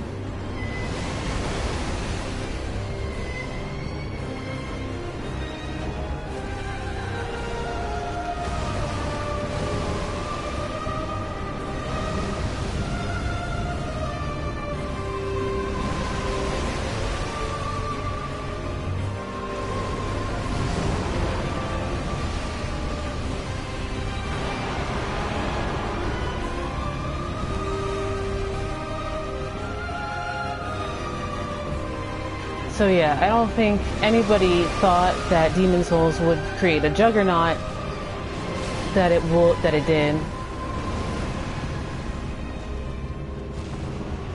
So nobody cared until they do.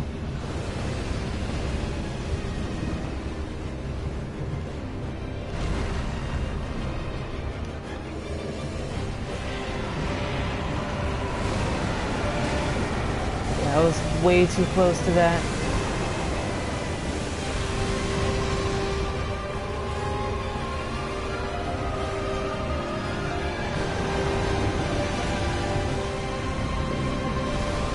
Yeah, that's all music licensing. Nobody foresaw a future where people would want to have these episodes on DVD at home.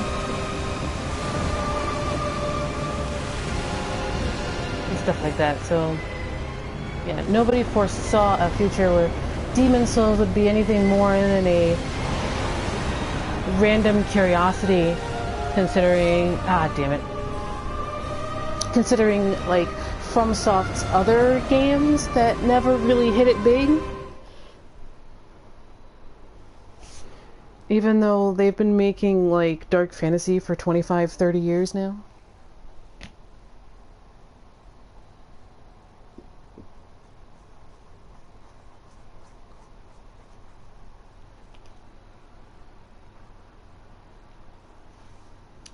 All right, let's see what Sheer is about and what we can glean from how she acts in battle, and then we can contrast that with how she acts when she's pissed off. Blue, indeed, blue.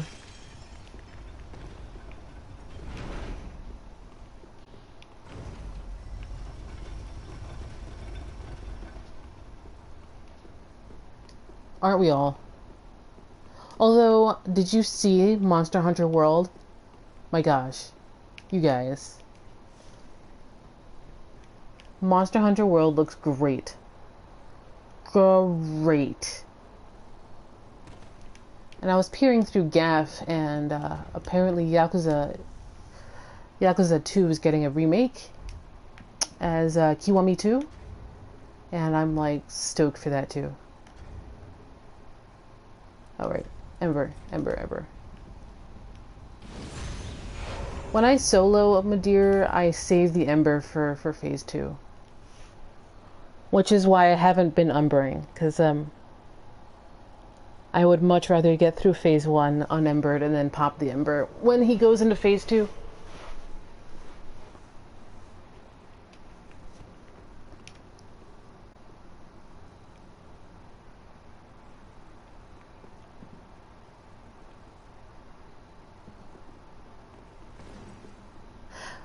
Funny side note, FromSoft actually did a Monster Hunter game as a subcontractor for Capcom. It was for the PSP. So FromSoft has done a Monster Hunter game before.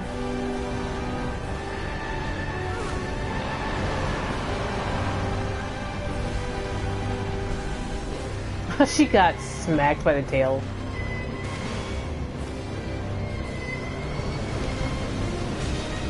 Yeah. So she's got her pet pygmy. It was Japan only, but if you're a Monster Hunter fan, you might know it. It's Idol. It's like a little village called Idol.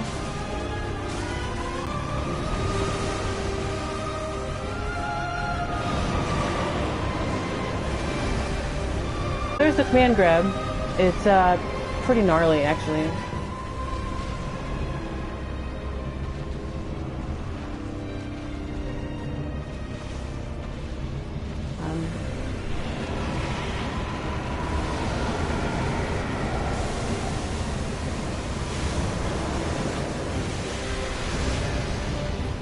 Almost walked into that one.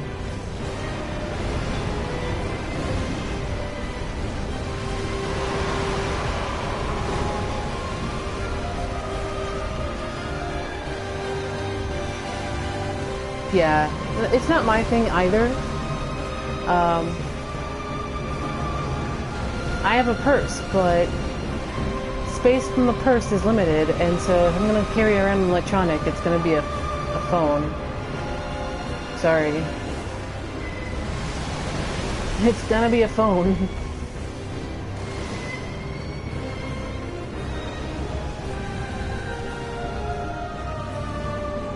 But yeah, it was a PSP game, something Idol for Monster Hunter.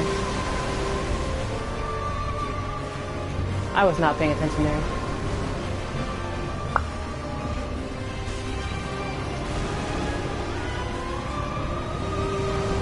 .33.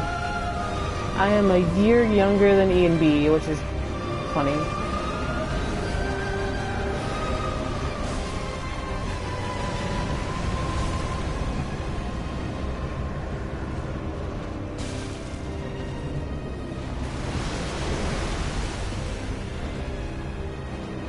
Yeah, like if I'm not hanging out with my phone, I am driving my car. So there's no reason for me to have a handheld because, like, I don't live in a place with subways. And even if I did, I'd probably just be carrying around a phone.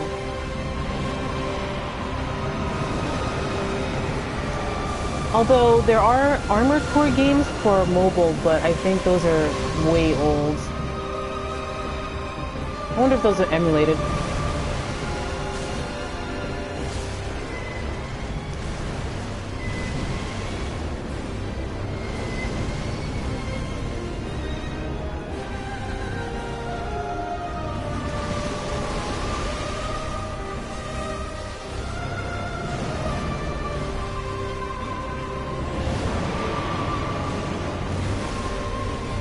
Again, Shira? Did you not learn your lesson the first time?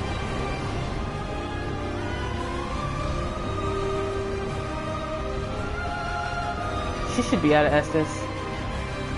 She'll die when she gets hit anymore.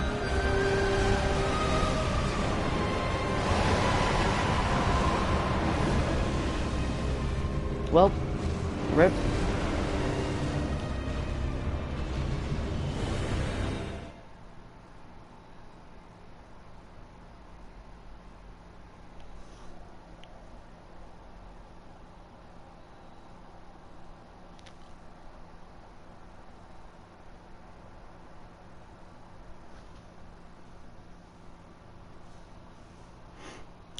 I think the age of, like, handheld games released in the West is kind of over.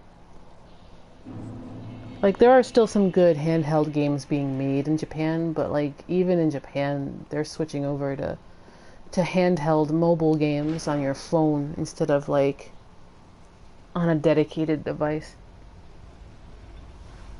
Like Koji Igarashi's day job between doing Bloodstained is like working in the gulags of phone game development.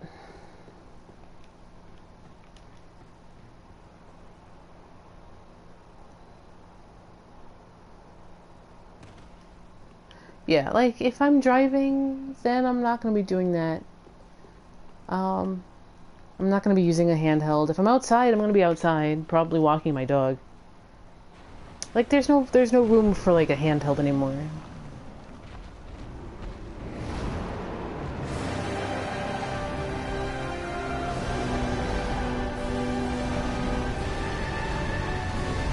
Yeah, like there are specific niches that I think these things work for, but like I don't have a need for a handheld device.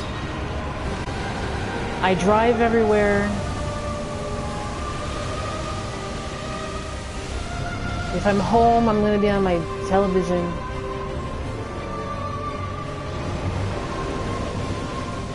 I don't need a party game. No, Shadow of the Colossus is a straight remake. It's gonna be on the Bloodborne engine, or at least it looks like it's gonna be on the Bloodborne engine. Yeah, I watch television, but mostly through my PS4, streaming devices and stuff, streaming services.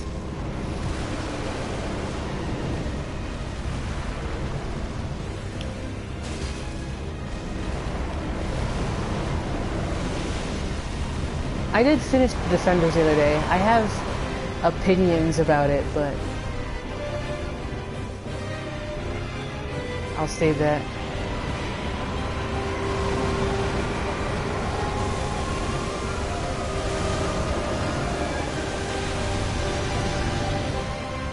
I have a television. I love movies, so the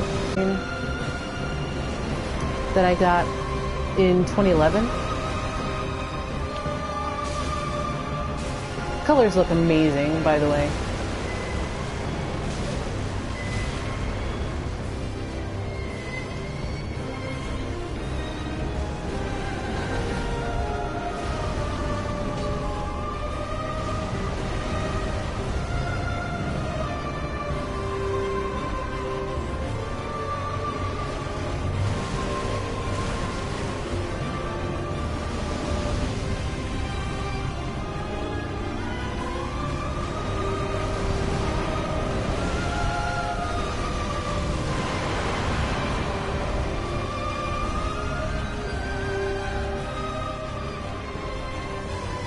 I'll turn on my television for news in the morning.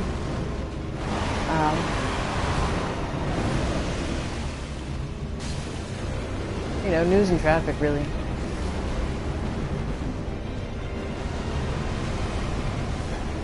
Because, you know, at 3 in the morning, I'm not inclined to look at my computer.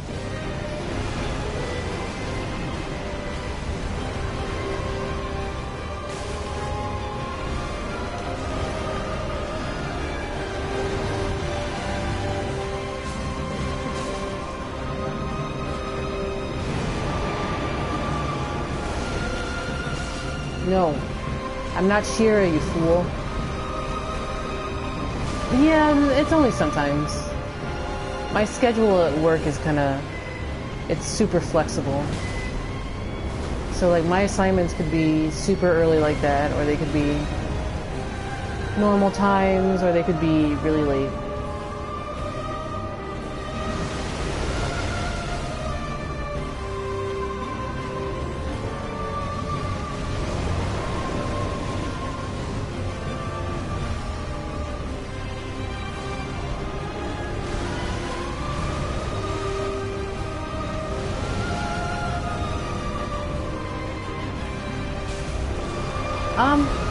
Right now, I work in public transportation.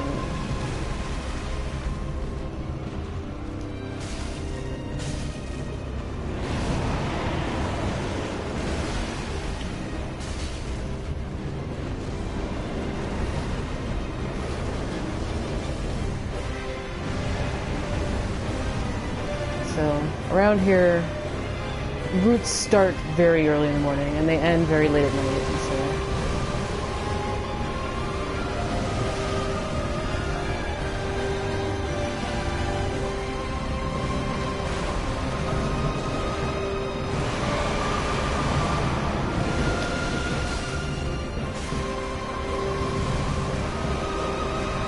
Yeah. It always catches me on that delay.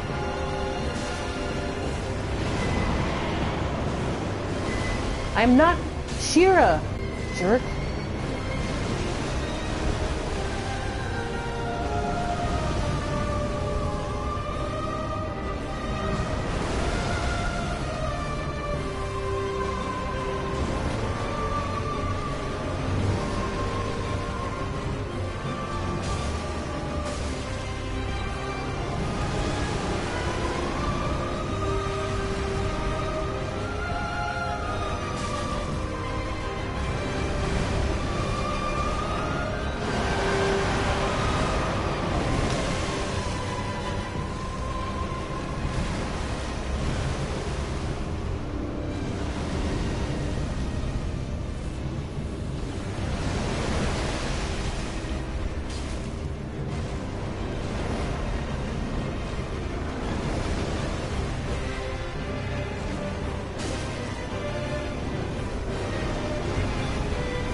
Yeah, Shira got destroyed by his command grab like twice.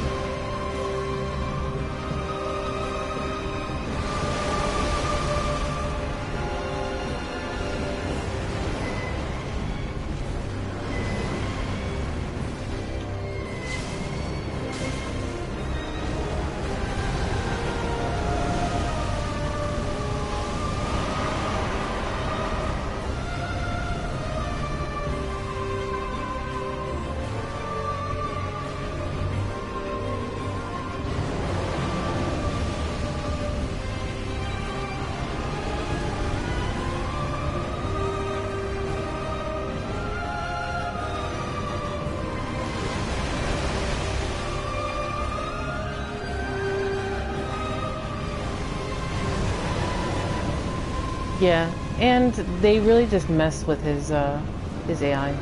It's a lot like Amygdala. Same reason I don't like summoning for Amygdala.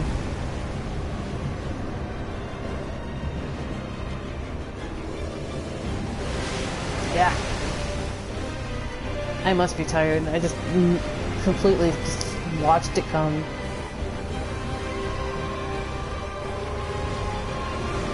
It is. It's way harder doing co-op. Although I've had really fun experiences co-oping this box, there was one where me and the Sunbro knew what we were doing, so we both just went for the head. And when Midir rewards you for fighting him correctly, we both got the visceral. So it was like this double riposte, and it was pretty cool looking.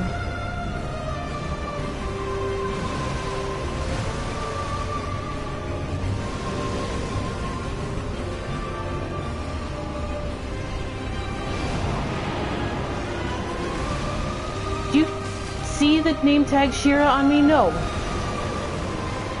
Stop trying the command grab. It's dumb.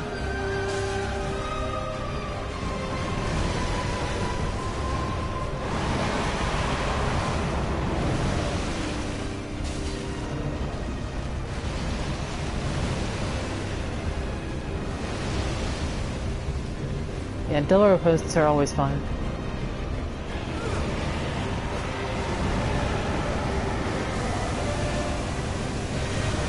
Has anybody here had fun experiences co-oping Midir?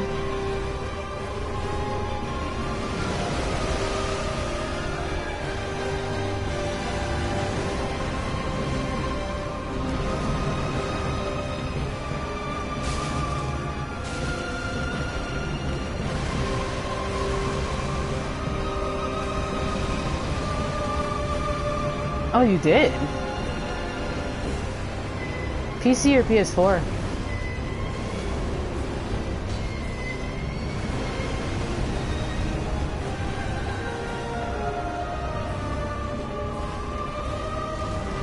Yeah, I like the solo Madeira because,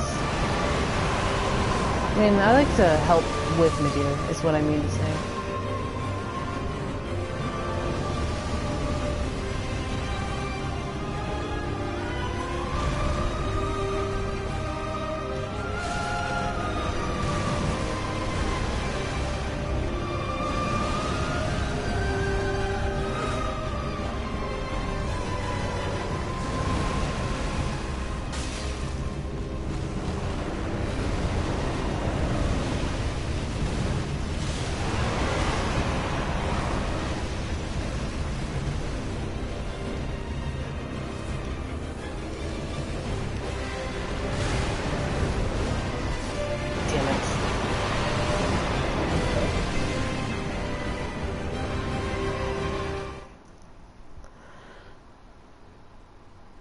Oh, it's nice to have an audience.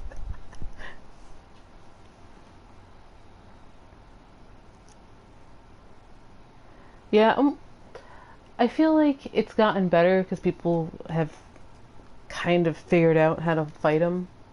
Like, in general. I mean, we all kind of know, but that's because we're like deep in the community and stuff like that.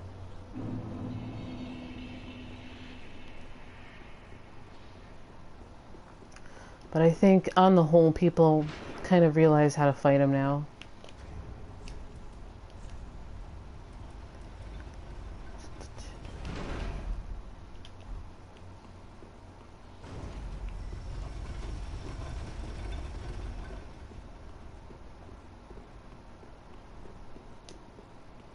I have been force summoned as a spear of the church, though, a couple of times, trying to help with Madeira. Like, I'll put my sign down over here, and like I've been waiting, and then all of a sudden I'm like getting summoned as a spear of the church. I'm like, but I don't even have the covenant item on. I was a sunbro. I'm like, why?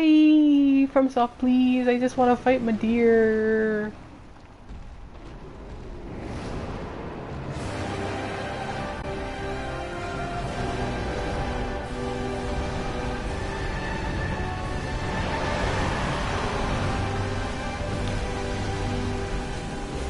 Really? My character is a 150 with a plus 10. Which is what I should make this Chaos Axe. It's a plus 9.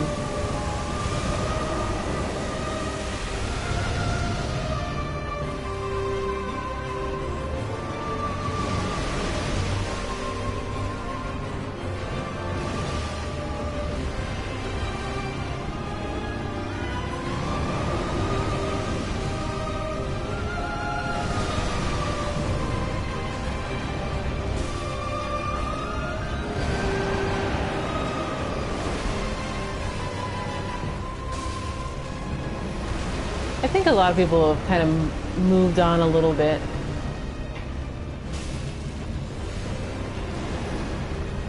I mean, this has been a project since I decided to start doing it with DS2. We're almost done now. I'll probably play Prey next, but I'll probably put it to you guys what I want to play next. I have a backlog of things, like Everybody's Gone with the Rapture, and my second playthrough of Prey, and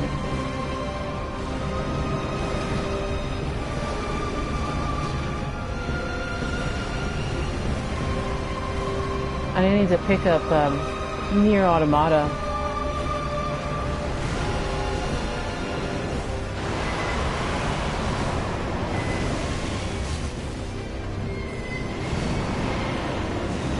Oh yeah, and Until Dawn too. I have that in my backlog.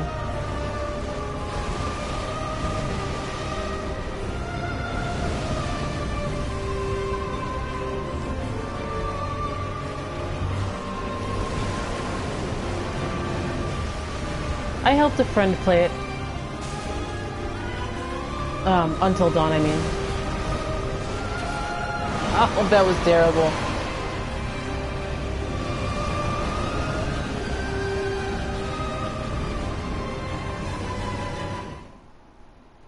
Rip. I'll probably go to like 2:30, but let's go make my axe a +10, I guess. THIQUE. Listen, I'm gonna make that happen. THIQUE. Yeah, I helped a friend play Until Dawn, and by help I mean I share played it while I made fun of the protagonists and helped him choose what choices he wanted to do.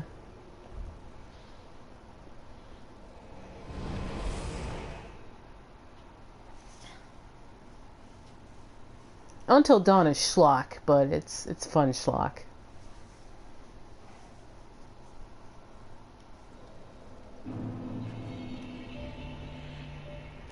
Like, it's super schlocky, but make no mistake. Oh. Yeah, it knows it's schlock. Organize. Shove that one in there.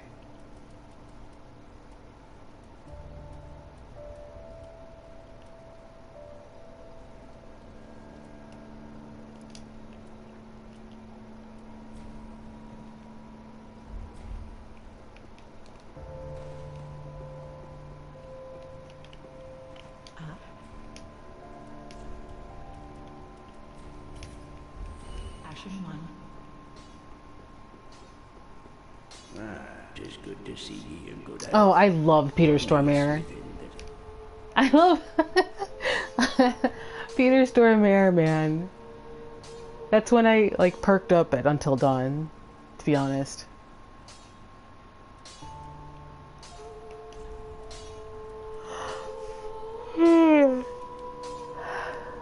Yawn.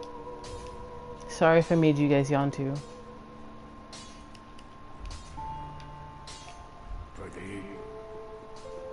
Yeah, I think he's like everybody's stock weirdo. Like he's in Destiny, the first iteration of Destiny, as a stock weirdo for the most part. Although him as Chernobog in American Gods is amazing, and it's great.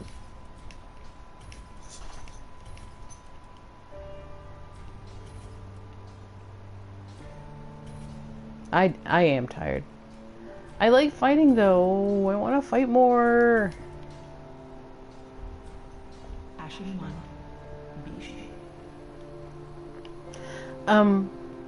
Although the first time I saw Peter Stormare was in Constantine, where he stole the entire show in Constantine as Satan in like 5 minutes.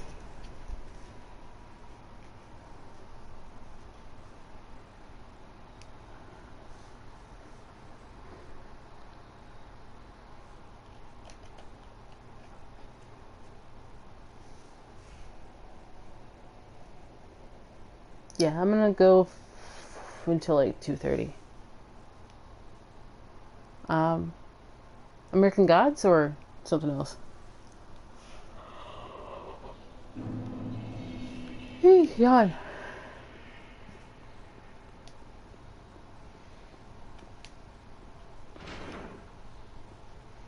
Oh, Constantine. Yeah. The show was okay. The show's biggest failing was that it was on NBC. Nobody's been watching NBC. Or at least, not enough people have been watching NBC for anything. Yeah, there was a show for Constantine. It was on NBC. Constantine didn't smoke because NBC.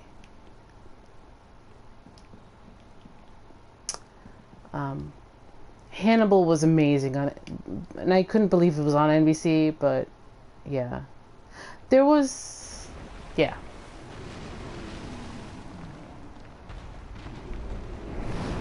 He showed up in Arrow because it shares a universe. DC separates its universes into movie and television, which is basically how Marvel should do it, but they don't.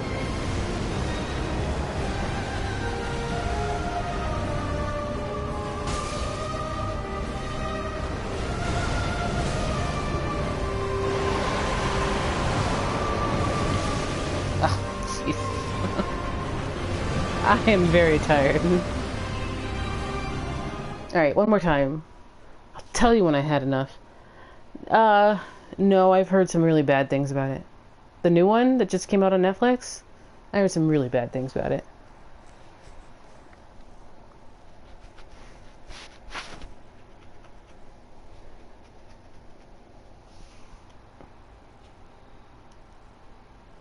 Yeah, like Marvel, supposedly the Marvel shows are all in the same universe, but like they don't really treat them as such. It's a movie. Yeah. That's pretty much the extent of how much I've heard.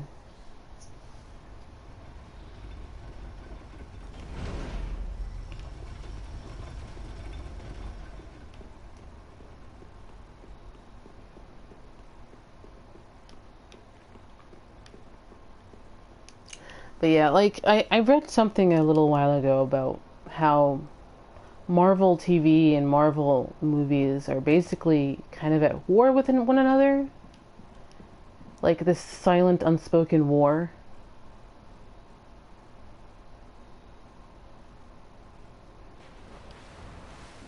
Yeah.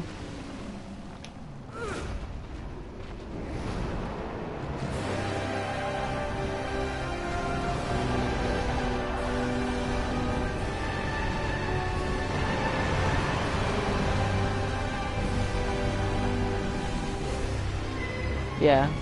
So it's really, it does a disservice for the universe they want to build if they wanted to do this like single universe and between television and not.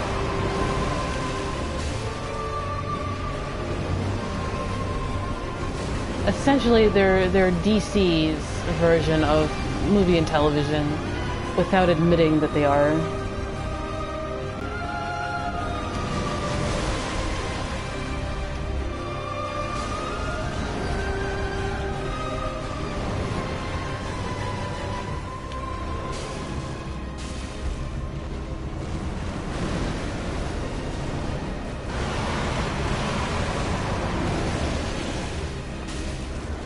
Bad puppy.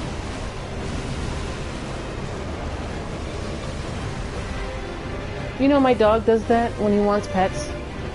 Butt up in the air, head on the ground, just kind of singing there.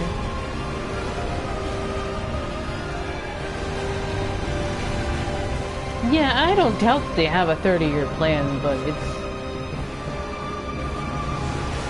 I don't want to get into too many spoilers for Defenders if you guys haven't seen it.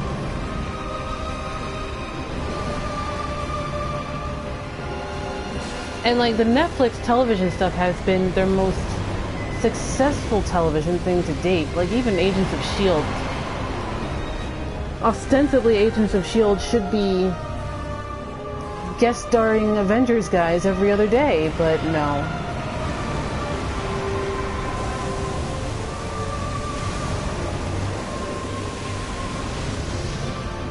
Budget, you know.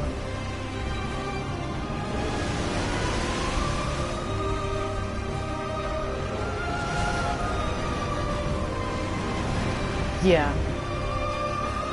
I'm just more disappointed than I am anything with Defenders. Like the characters themselves are pretty good except Iron Fist. But like the set piecing and the pacing and the writing, it just seems like everybody kind of took a nap and didn't get over some of their existential crap that they should have gotten over in their show. I don't know. I was just disappointed with the Defenders.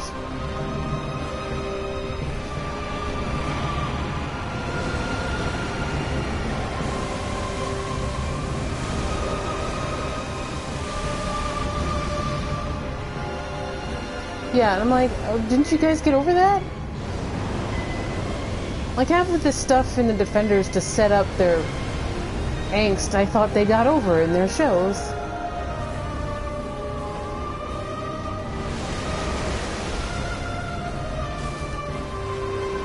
And, like, Karen and Foggy still being like, no, you shouldn't be who you are.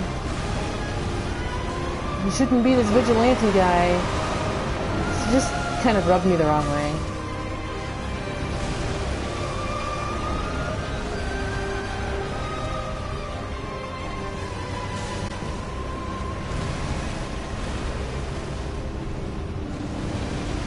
Yes, be mad at the persona for stealing your friend, but him going back to it is not the problem.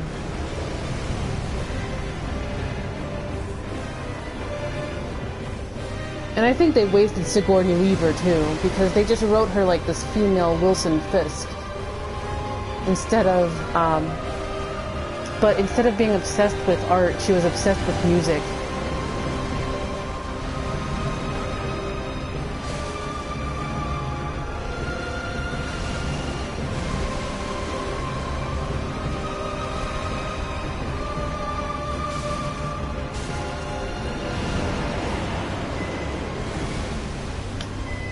My name's still not Shira, even though I'm tired.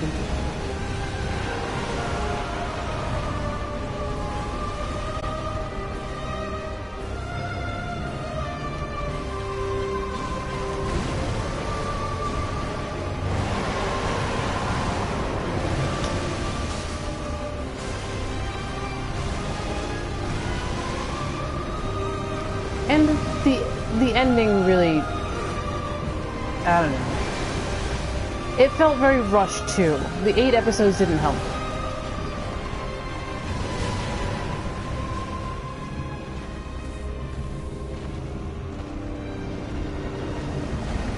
Even Jessica Jones didn't come off as angry so much as she came off as petulant.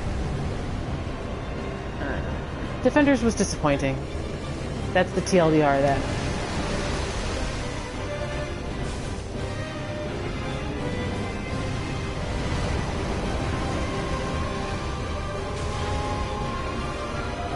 Thought I could slip right by that. Nope.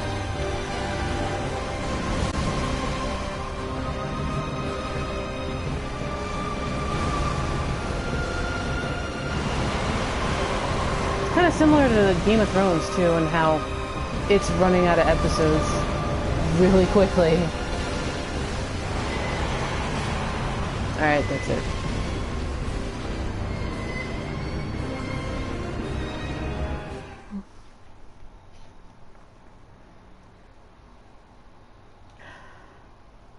Any like thoughts about Madeir? Like my theory's out there, I guess. Madeir is Halflight just created as a dragon.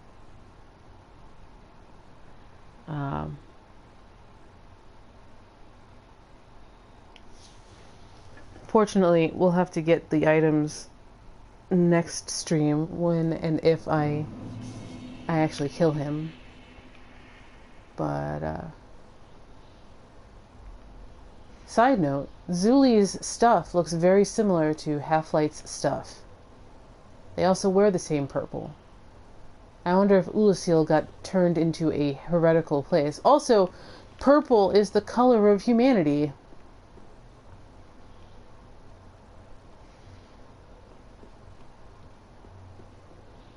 Which makes me also wonder if Gwendolyn is supposed to be the god of humanity. But somehow that didn't happen as much.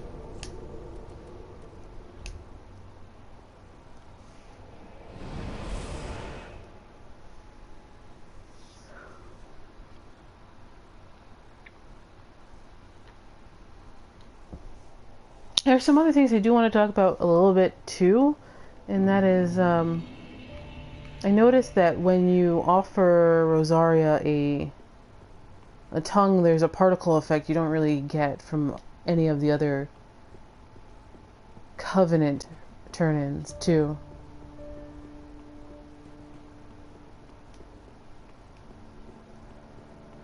But yeah, I think Midir is a tragic character. I think his moveset tells the story of what's going on with Midir a bit more than being told it by Shira. Shira tells us that Midir is being consumed with that which was his charge, and his charge was to eat the darkness to keep it at bay, but the darkness was too much. And so now his consciousness is being dragged into the abyss. So there's this fight within Midir's head that, like, the conscious side of Midir knows that he needs to die, so he lowers his head because any other character wouldn't, so that you can hit him on the head. But then he flips out because the darkness within him wants to live, because that's the greed of living. And then when you drop him into his second phase, that is when more of the darkness within him destroys more pieces of his mind, because he's dying. And it goes into, like, the second phase we all know about. And it's using everything it can, which is why the Shin Mechagodzilla, like, 5 laser combo thing he does exhausts him, because it's exhausting him. It is using every bit of energy within Midir to keep him and consequently them alive. Like, them don't really care about Midir more than Midir is a body or a vessel to carry them in. So there's this fight going on with Midir, and Midir, I think, was Halflight a long time ago. Because we only see Halflight as a summoned phantom, and Halflight uses the frayed katana. You get this armor set right outside Midir's boss room, and a couple other things, but yeah.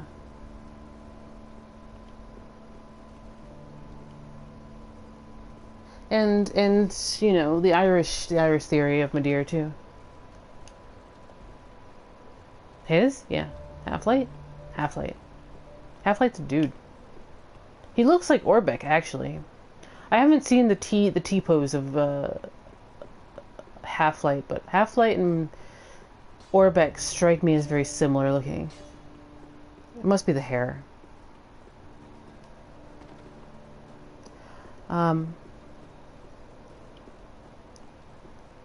Halflight's a dude.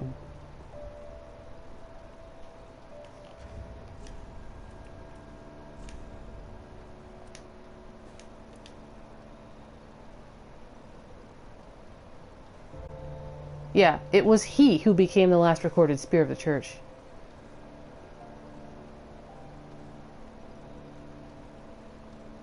Although, it doesn't really matter. Seeing as in Dark Souls 2, you can change it no matter, depending on whose memory is thinking about it. Remember, Dark Souls is consequently and actually a story about memory and the conflict between the head and the heart, so it doesn't matter, because you're messing with memories anyway in Dark Souls 2 and 3 to fit a narrative of your own creation. In-game, too. So, shrug? Anyway. Memory is super important to Dark Souls. I think I don't know if a lot of people have, like, grokked that.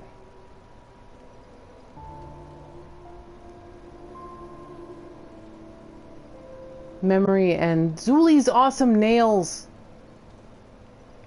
Yeah.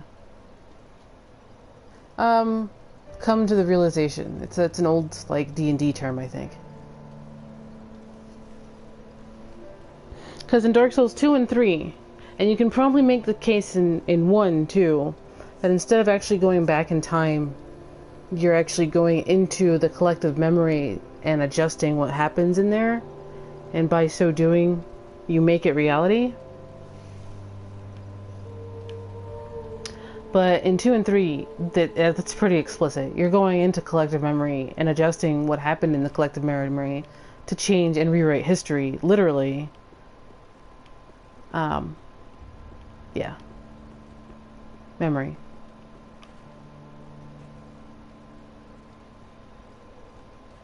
Because memory creates perception, creates history, and history is written by whoever remembers it the best.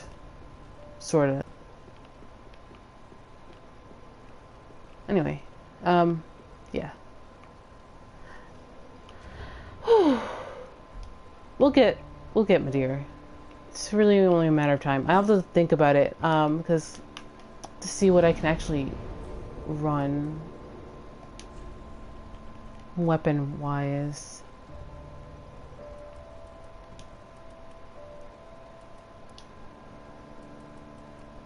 Yeah, I can't really run. Can't really run much. I have to check my schedule. I am off Monday, so yeah, maybe tomorrow. Maybe tomorrow is Sunday, right? So Game of Thrones. So I don't know. Maybe before or after Game of Thrones.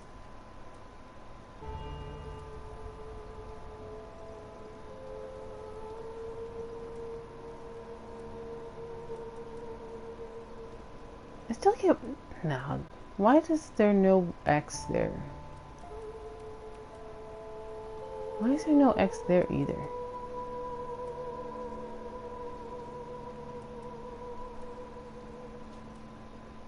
Highline.